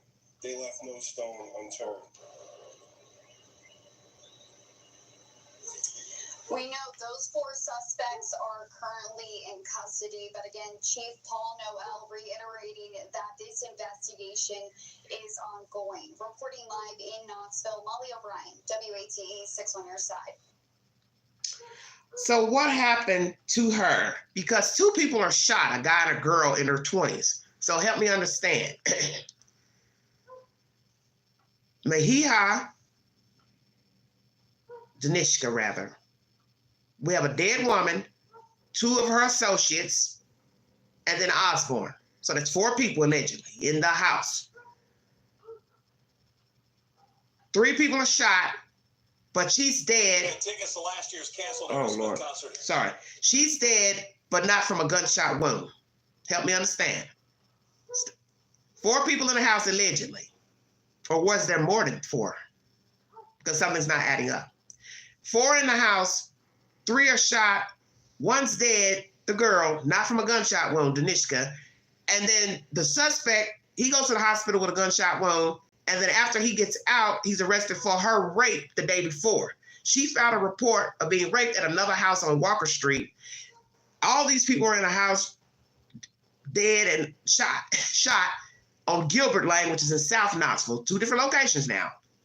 Now we have these people names mentioned as co-conspirators to her murder with Mr. Osborne. Edward Wilson, 31, Marquise Ellis, 20, and Osborne is the guy who was accused of raping her, have been indicted on numerous charges, including first-degree murder, attempted first-degree murder, especially aggravated kidnapping, and aggravated burglary. So that means what? They stormed in that house where she was with these other people and committed first-degree murder, attempted first-degree murder, especially aggravated kidnapping and aggravated burglary. So what happened? Mr. Osborne, did you take these other guys over to Denishka's house because you realized what you had done to her, or you heard she was filing charges? I don't understand what's going on here. But what I'm trying to understand is why she wasn't shot, why the other 2 people were shot, but she's not. They're not releasing how she died. So now I got to ask myself, was she beat? Because you can only have 2 other ways of dying, or 3. She was either shot. No, I'm not going to say the number. Let's go here. She was shot, overdosed, strangled, suffocated, beaten, or stabbed. Which one is it? She wasn't shot, so that leaves suffocation, beat up, overdose, stabbed. What happened to Danishka? Breaking news, everybody. I will probably do a separate video on Danishka because she deserves to have her own storyline since this is a new update. Wow, wow, wow. 2 other males arrested with Mr. Osborne. And as I brought you commentary about Mr. Osborne almost 2 years ago, he was a person of interest in a girl found dead in her car in an alley in East Knoxville. And went on a high-speed chase from authorities and ended up barricaded in a public housing development in Western Heights. Finally, he came out, and I haven't heard any more about the death of that woman, any other arrests in that case. And now, fast forward almost 3 years later, you're accused of raping a woman who ends up dead the next day for filing a report. 2 other people in that same house are shot. You are shot. You go to the hospital, get out, arrested for her rape, and now not even a week later, 2 other males are arrested alongside you for first-degree murder, attempted murder, kidnapping, burglary. So you can throw up them gang signs inside Knox County Detention Facility. You a G, you a gangster disciple? Well, gangster disciple that. Bunch of bullshit. All right, one more subject, and I'm out of here. Because I know I've been saying it since I sat down in this chair. Oh, Lord have mercy. The Queen had a lot to talk about today. I figured I'd go a little long today, talking about all these subjects. But I thank you all for following the content. Thank you for watching all this content pertaining to Gypsy Rose, Lyft driver, assaulted, inmates having to pay the prisons in Florida back for money, paying them money, and they're not in the jail anymore. Ex-exotic dancer, talking about men being drugged in clubs out in Arizona. Morgan Wallen, country music star, threw a chair over a balcony. Brought you that information. Mother and daughter dual team and giving butt injections. Triple murder suicide of a mother pushing out her baby sister and her baby out of a moving car in California. Update on the wreckage in Maryland with the boat, the vessel that hit the bridge. Brought you that update. And there's one more I gotta bring you. Also, the Goon Squad in Mississippi, they got their sentences today in court. Chad Daybell, court started today.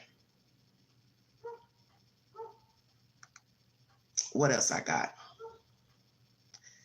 New information, a video by News Nation. Could the detention center's cameras hold clues in Roddy's Strain case?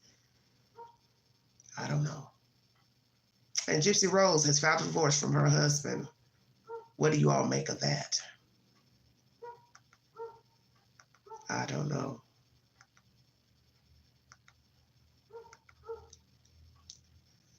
Fox 59 News is my last source. Thank you all so much for joining me.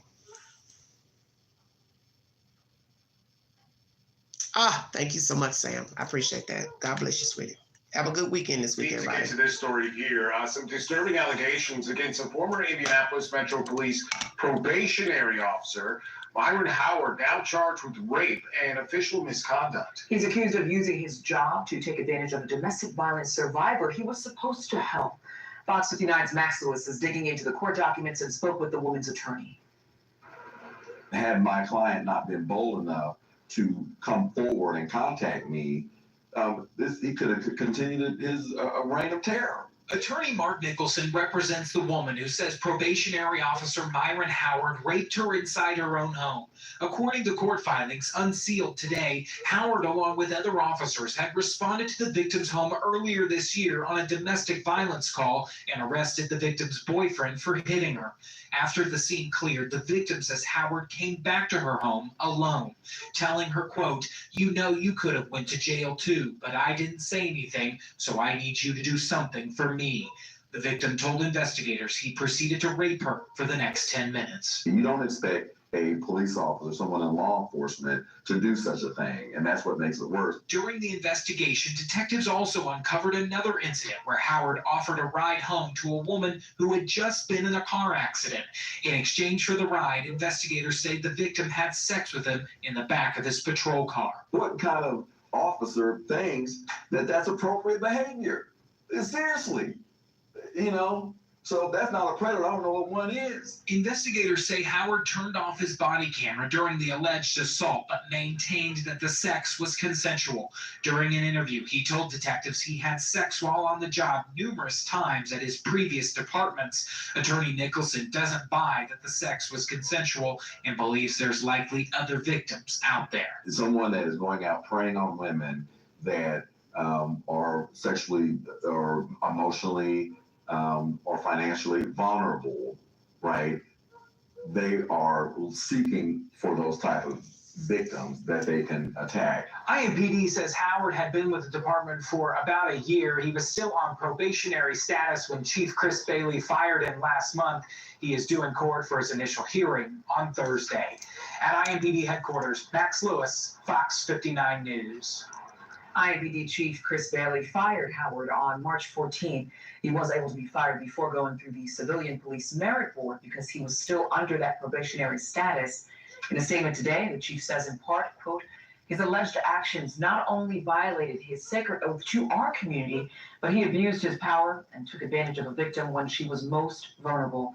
He also later added that this is not a representation of the force he leads and sending his prayers to the victim. And got the same name as they're talking about in the Goon Squad. There was a Bailey that was a supervisor down there in Mississippi. So let's do a little digging on this officer, because this probationary period I'm curious about.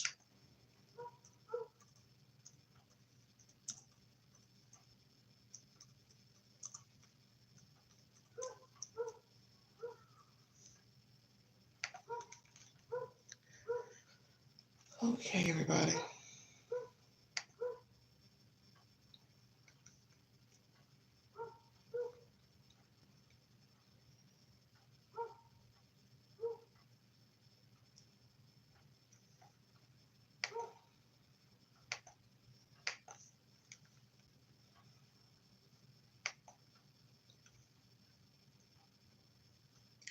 I'm trying to understand this probationary period.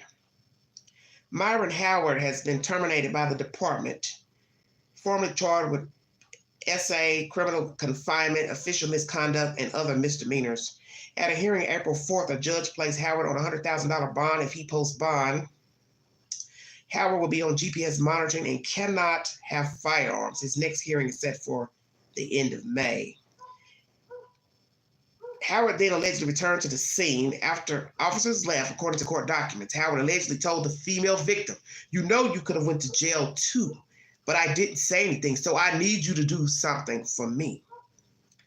Howard turned his body-worn camera off during the incident, according to the court documents. Police said they verified this because the device was missing nearly 20 minutes of GPS data during the alleged incident. Now, the report I saw said 10 minutes. So I said, oh, he just did a quickie. But here it says 20 minutes, still a quickie.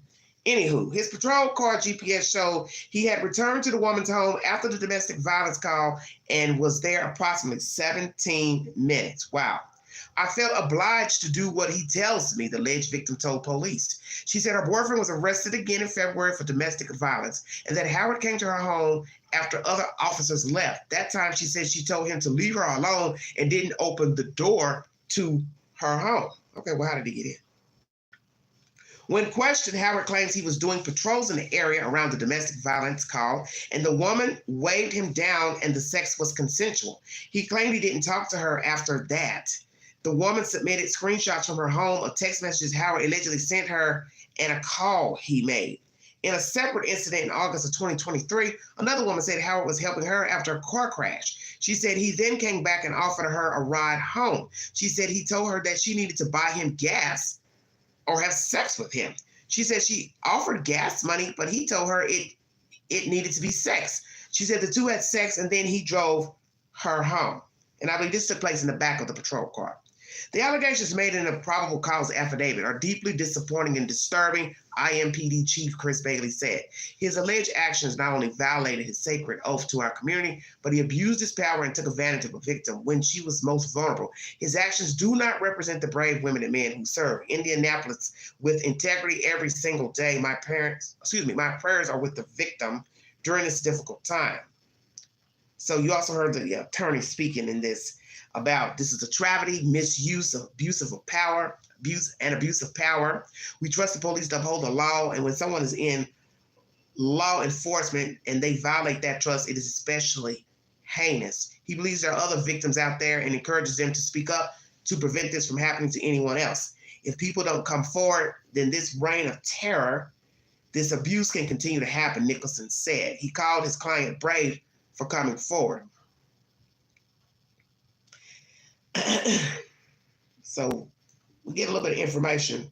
Excuse me. So we have a domestic violence advocate speaking, hoping that women will come forward. If anybody has been violated, feel free to call the Domestic Violence Network. You can find resources through that organization. You do not have to suffer in silence. I'm trying to understand this probationary period. So had he done something while at this new department? That's where I'm confused. I don't really understand this situation here because I'm trying to read it and something's not making any sense. So he turned off his camera, according to the court documents, missing 20 minutes of footage. His patrol car GPS showed he had returned to the woman's home after the domestic violence call and was there for approximately 17 minutes. So obviously he took the boyfriend to jail, I guess, and then came back. And the woman felt obliged to go along with the assault. She said her boyfriend was arrested again in February for domestic violence and that Howard came to her home after other officers left. That time, she said she told him to leave her alone and didn't open the door to her home. So the second time he came, was that after he had already assaulted her a time before? So it says, when questioned, claims, this is stupid. Howard claims he was doing patrols in the area after the domestic violence call, and the woman waved him down, and the sex was consensual. He claimed he didn't talk to her after that. And she submitted screenshots from her home of text messages Howard allegedly sent her and the call he made. I don't really understand what's going on here. Something's not right. Or I'm not understanding what I'm reading. Well, how can somebody assault you if you didn't let them in? So is she saying he assaulted her one time, then he came back? I don't understand what I'm reading. These stories don't make no damn sense.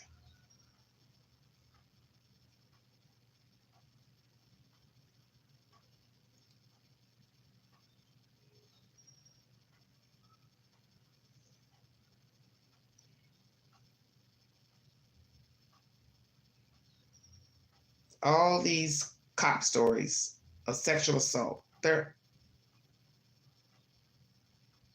this is ridiculous. Let me read this one, because something's off with what I'm reading. Yeah, predator is right.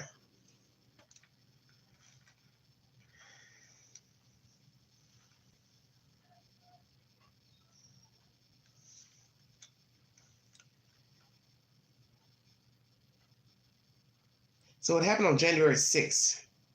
2 incidents. He's accused of returning to the scene and sexually assaulting a woman. The second incident took place on August 15th following a crash investigation. So we're talking about 2 incidents. Myron Howard, the man.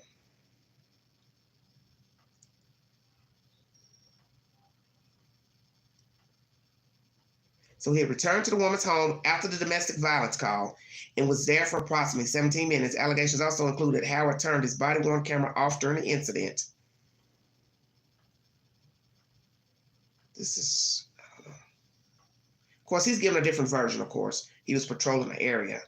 But there's just at one point in the article where she's saying he had showed up and she was talking to him through the door or something. That's where I'm getting confused with that information.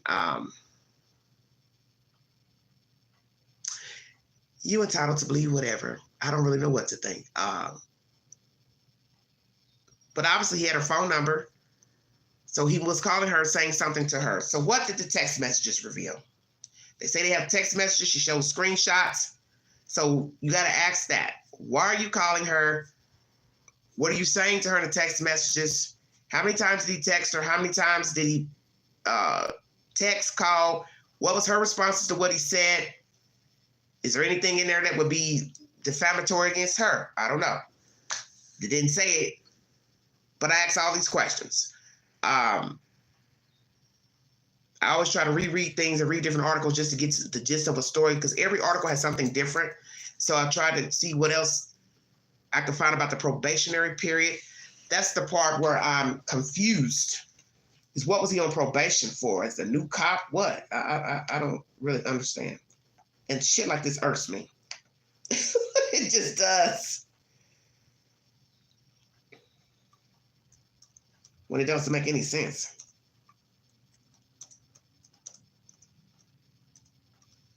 Because that's the thing about a story. That's all you got.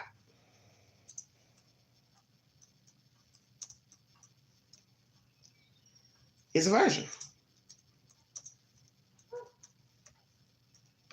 And he's stupid to be turning off cameras. See, all that's dumb.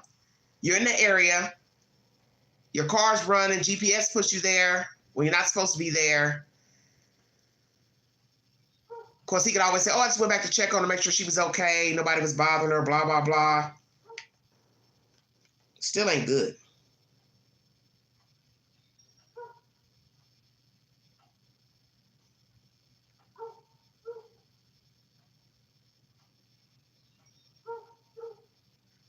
See, they got another case up there in Cincinnati. That was from a year ago. Okay. Handling rape cases inappropriately. Cop.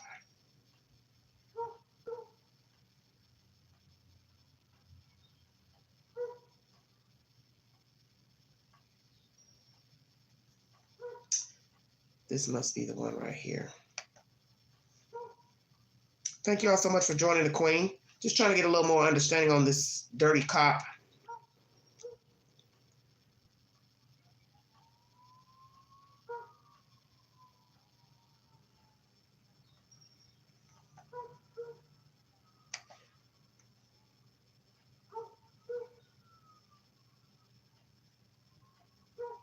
Then we got another story of a cop taking a woman somewhere after a night of partying. Good Lord. Cincinnati got some dirty cops.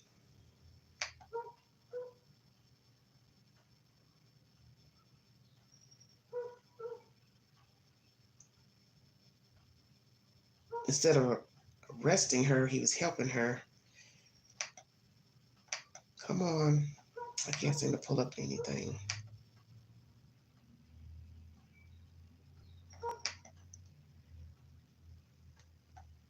I'm trying to get some information here, you guys. Because they call him IMPD probationary officer. I don't know what that means, probationary officer. That's what I'm trying to get to understand.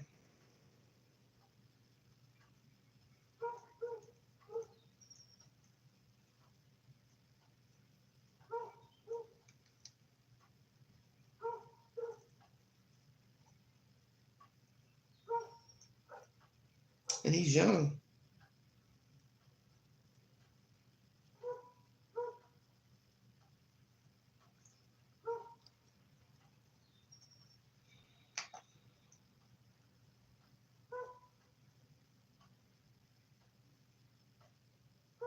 So he's got two cases against him. The domestic violence incident and a woman that was involved in a crash.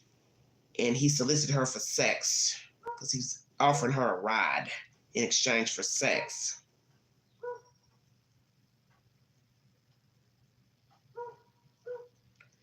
So they said, based on the findings of the investigation, IMPD Chief Chris Bailey terminated Officer Howard's employment on March 14th. Here it is right here. It says Howard was still under probationary status, police said, which allowed Chief Bailey to immediately terminate his employment without going through the Indianapolis Civilian Police Merit Board. Howard was a one-year veteran of IMPD and was assigned to North District prior to being terminated. So he was on probation as a new cop. I guess that's what that means. He's been charged with a rape, level 1 felony, criminal confinement, level 3 felony, 2 counts of official misconduct, level 6 felonies, making an unlawful proposition, class A misdemeanor, public indecency, class A misdemeanor, and public nudity, class B misdemeanor. Wow, wow, wow. That's deep. So how many years was he working at another police academy? Because he had only been there a year. So what happened at the other place that he worked? Probation status. I just find that the wording interesting. That's the reason why I was looking that up, because I was trying to understand what did they mean by probationary. Had done something before, or they're just calling it that because he was new to the force? So I guess what they're saying is, if an allegation is brought against you, depending on your status as a cop, they can decide if they want to keep you on and pay you or fire you. So I guess that's what it means, probationary.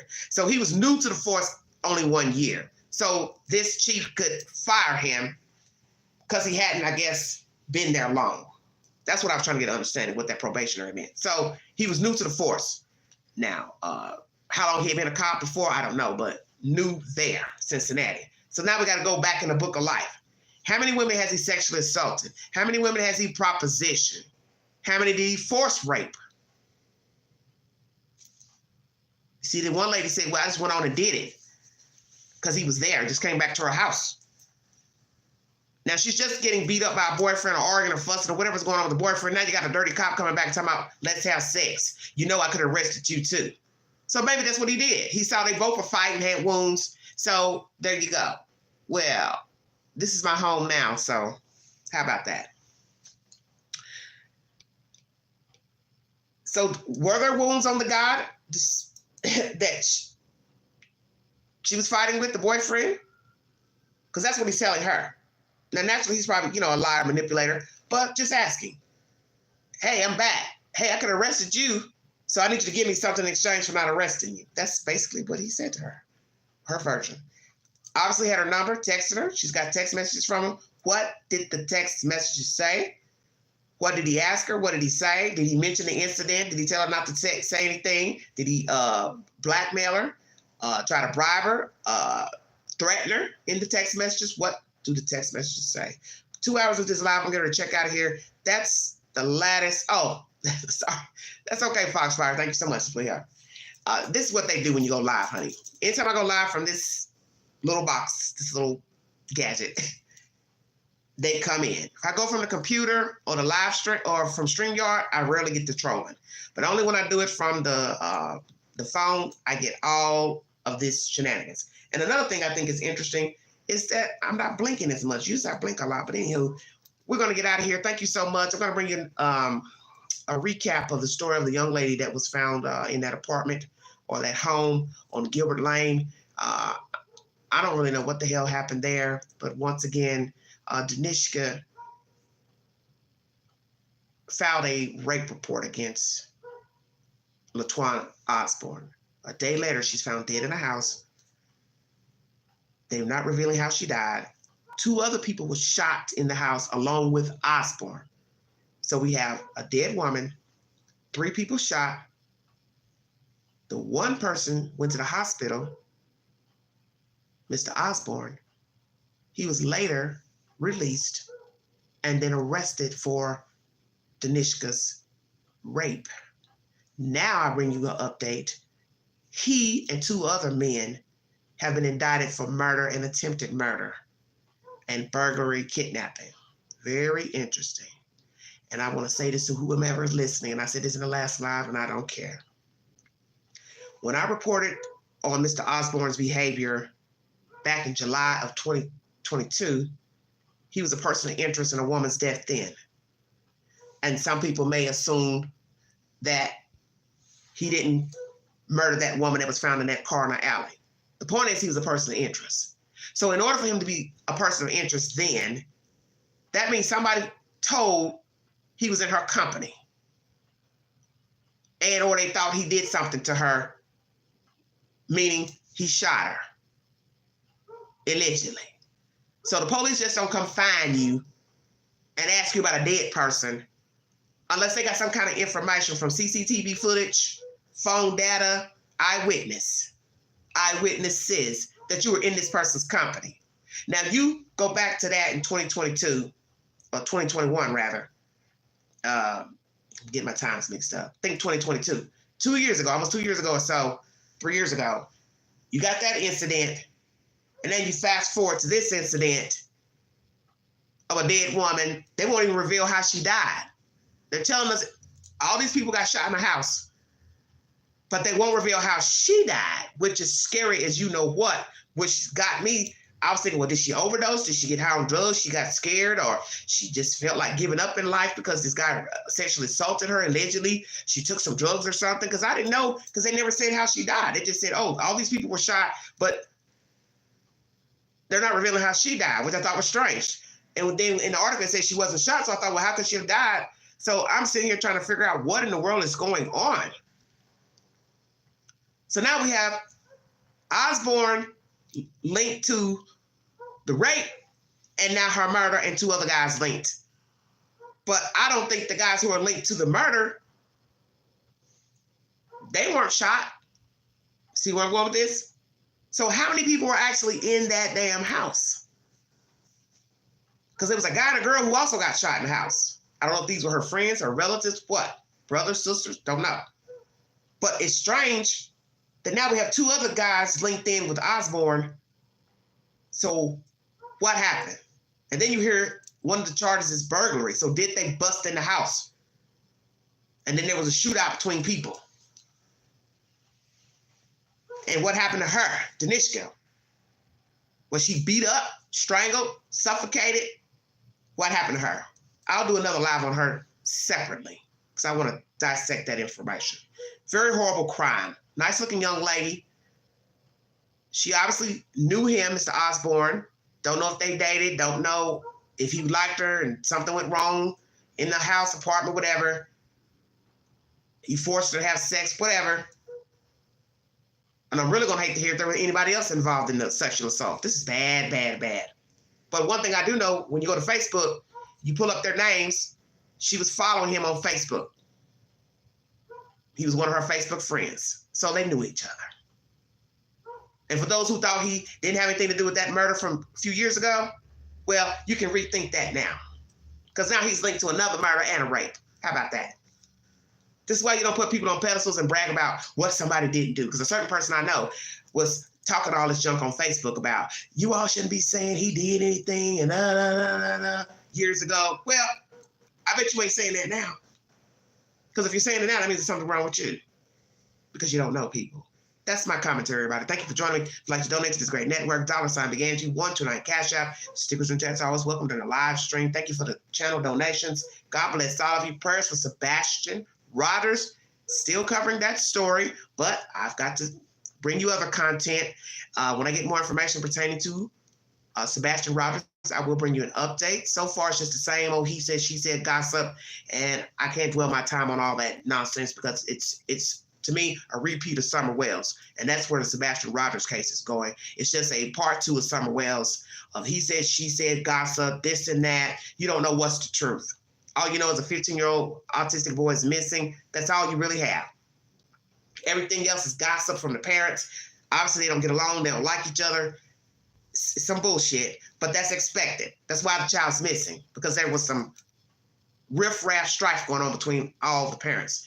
And now they decide to play it out on YouTube, which is a shame. But it is what it is. It's bad. Riley Strain, parents are not satisfied. They're trying to see about the detention center, cameras on that building, what it will reveal. You would think by now, a whole month later, they would have gotten all that data from the Nashville Police Department. Is Nashville holding out on any information and CCTV footage pertaining of Riley Strain to keep tourism coming? I don't know. But I pray that they're following the book and that they have showed them all CCTV footage pertaining to Riley Strain. I do not want to hear something was covered up, something wasn't revealed, because as I said, I don't know what happened to this young man. It's a very bizarre story. Don't know why he was over there walking by the river. Don't know how that car got over there on those rocks, because the water was allegedly higher that day, that morning, that night. That doesn't make any sense. None of this makes any sense. But the one thing I do know, the shirt was debunked when he floated up with the shirt on. So chasing these homeless people around trying to get information, why? Because you've been down that rabbit hole already about the shirt, and that wasn't true. So that's how I feel about the Riley Strain situation. Rabbit hole, rabbit hole, rabbit hole about a shirt. Man floats up with the shirt on. So now, where are you getting ready to take it now with the items he was wearing? Just saying. Because if you can't believe what the people said the first time, why are you going to believe anything somebody else has to say? Struggle, this, that, and the other. You're looking for this random person who said that. Looking for the people that were walking on the street, the sidewalk that day, under the bridge. See, this is getting ridiculous. It's just ridiculous. Chaff, I'm going somewhere. Gotta go. Troll City. Ain't got time for the nonsense. Thank you for those who patronize watching the content. I'll try to bring you more stimulating conversation. Periodically, I'll bring you extra updates of news stories. Hard to put it all in one title, all those stories, because I've covered at least 8, 9, 10 stories during this live stream. But thank you so much. And if I don't discuss a certain topic, I posted to my community board just to let you know I've seen, the updates of the breaking news. But naturally, I cannot cover every story that just pops up in the YouTube queue or on the news. There's just no way possible I can do that. But if I see something that piques my interest and I don't talk about it, I just post it to my community board just to show you, what's going on in America. Prayers for the 9-year-old girl who was thrown out of the car by her own sister. Prayers for that. Or she jumped out the car rather to preserve her life. Sadly, the baby didn't make it. But prayers for that 9-year-old. She's in foster care right now. Prayers for Sebastian Rogers.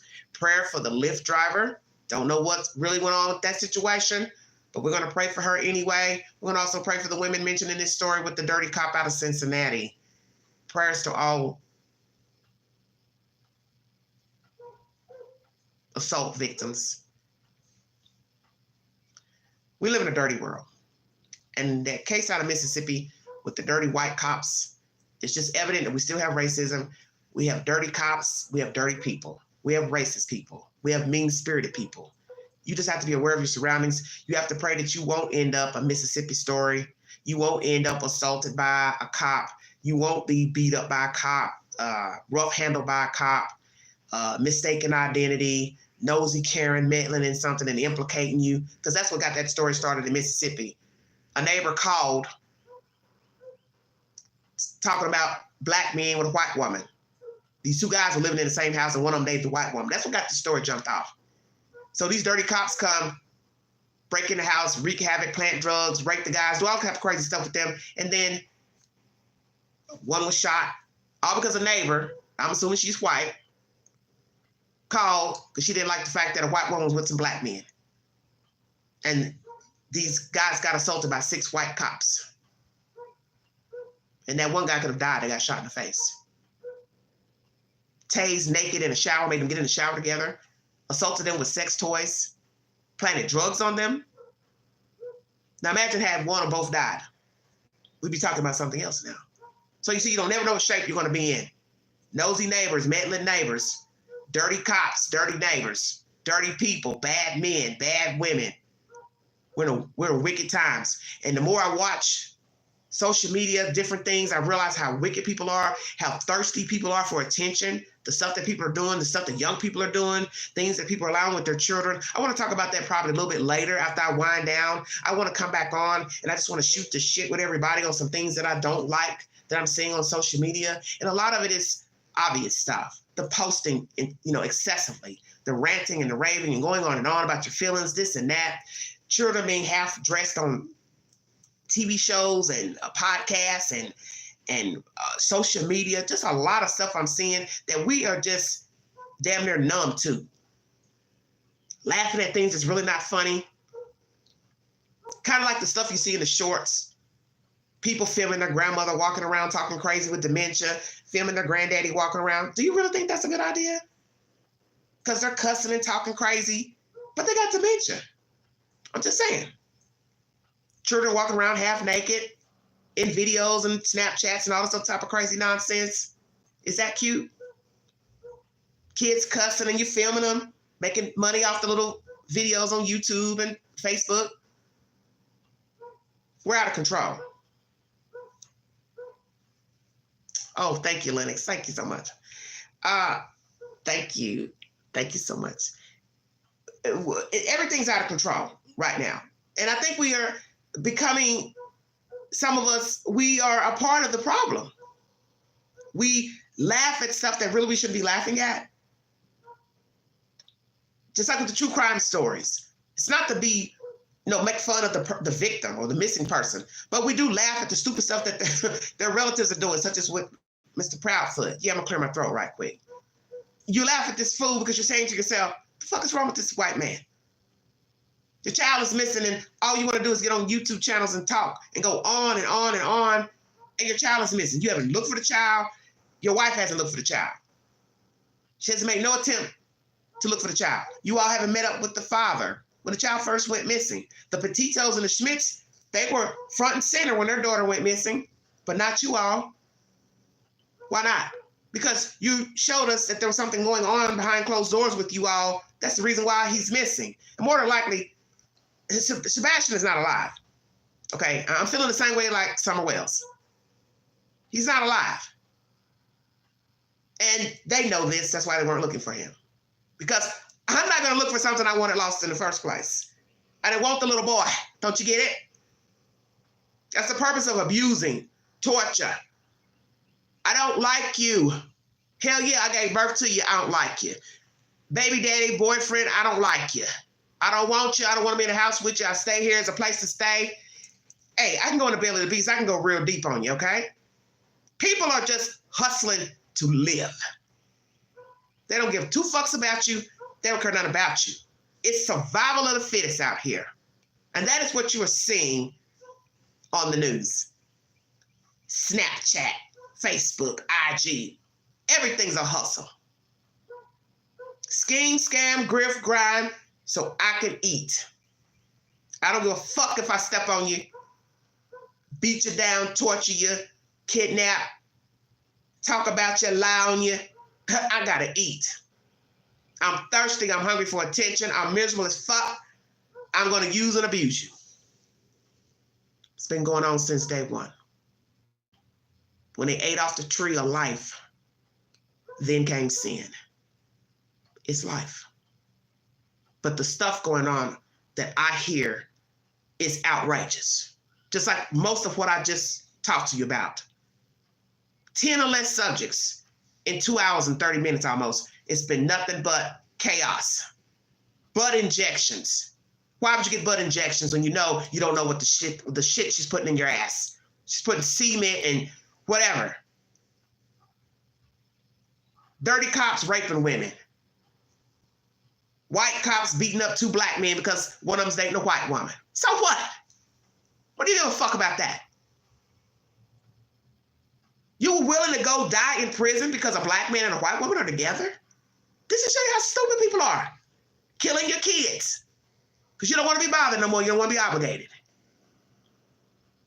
This foolishness that people are getting themselves into.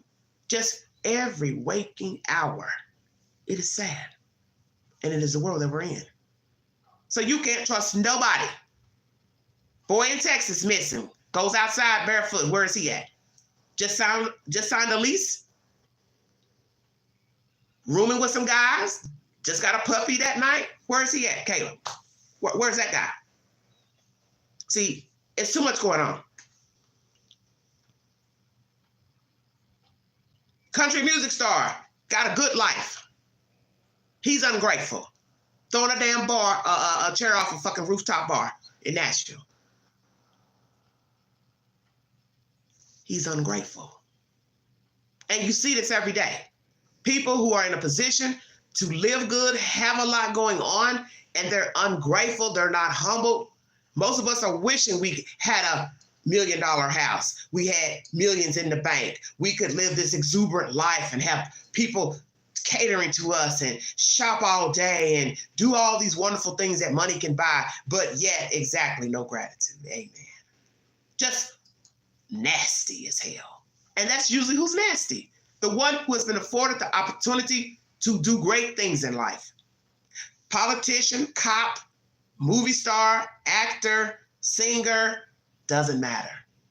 You are just sick. You're just sick. I'm 53, and I think I can't be more amazed. And I tell myself, if I live a little bit longer, I'm still going to keep hearing sick, wicked, wild stories of what man is doing out here, woman is doing, child as well. And that's something else I want to talk about, a story here locally. And now I'm gone. New apartments being built. 5 people on camera vandalizing this property. Somehow they were able to go into the apartments, damaged the apartments. It believes to be 5 youths went into apartment complex, 2 different properties, damaged the properties, holes in the wall. They've broken the countertops. They've thrown paint on the carpet. The estimate right now is about $100,000 to go back in and redo these apartments that these hood rats, heathens, damage. I want you to tell me who should pay the price for the damage to the apartments, because the children are minors. Don't know the ages yet because you got to get them arrested first. What should happen to the children? Juvenile? How long in juvenile? Should they be made to pay that money back, or should their parents be charged for the damages to the apartments? That's my commentary. I will post that poll after this live stream. I will discuss that later tonight during a live. Thank you for joining me. God bless all of you. Go back to the replay. Numerous subject matters during this live stream. And I will talk to you guys later. Thanks for hanging in there with me. Have a wonderful week. And check my community board for said updates and movie suggestions. Romy is a movie I want you all to check out. It's about a house that talks. Digitalized house. Very wicked, wicked story about a young girl who got herself into some trouble, and her mother sent her to go take care of this man's home, and it's a digital age house, and the house decides to start not being in agreement with the young lady. Please check it out. Free on Tubi. Romy. I gotta go. Thank you for your time. You've been listening to the Wildn Excel.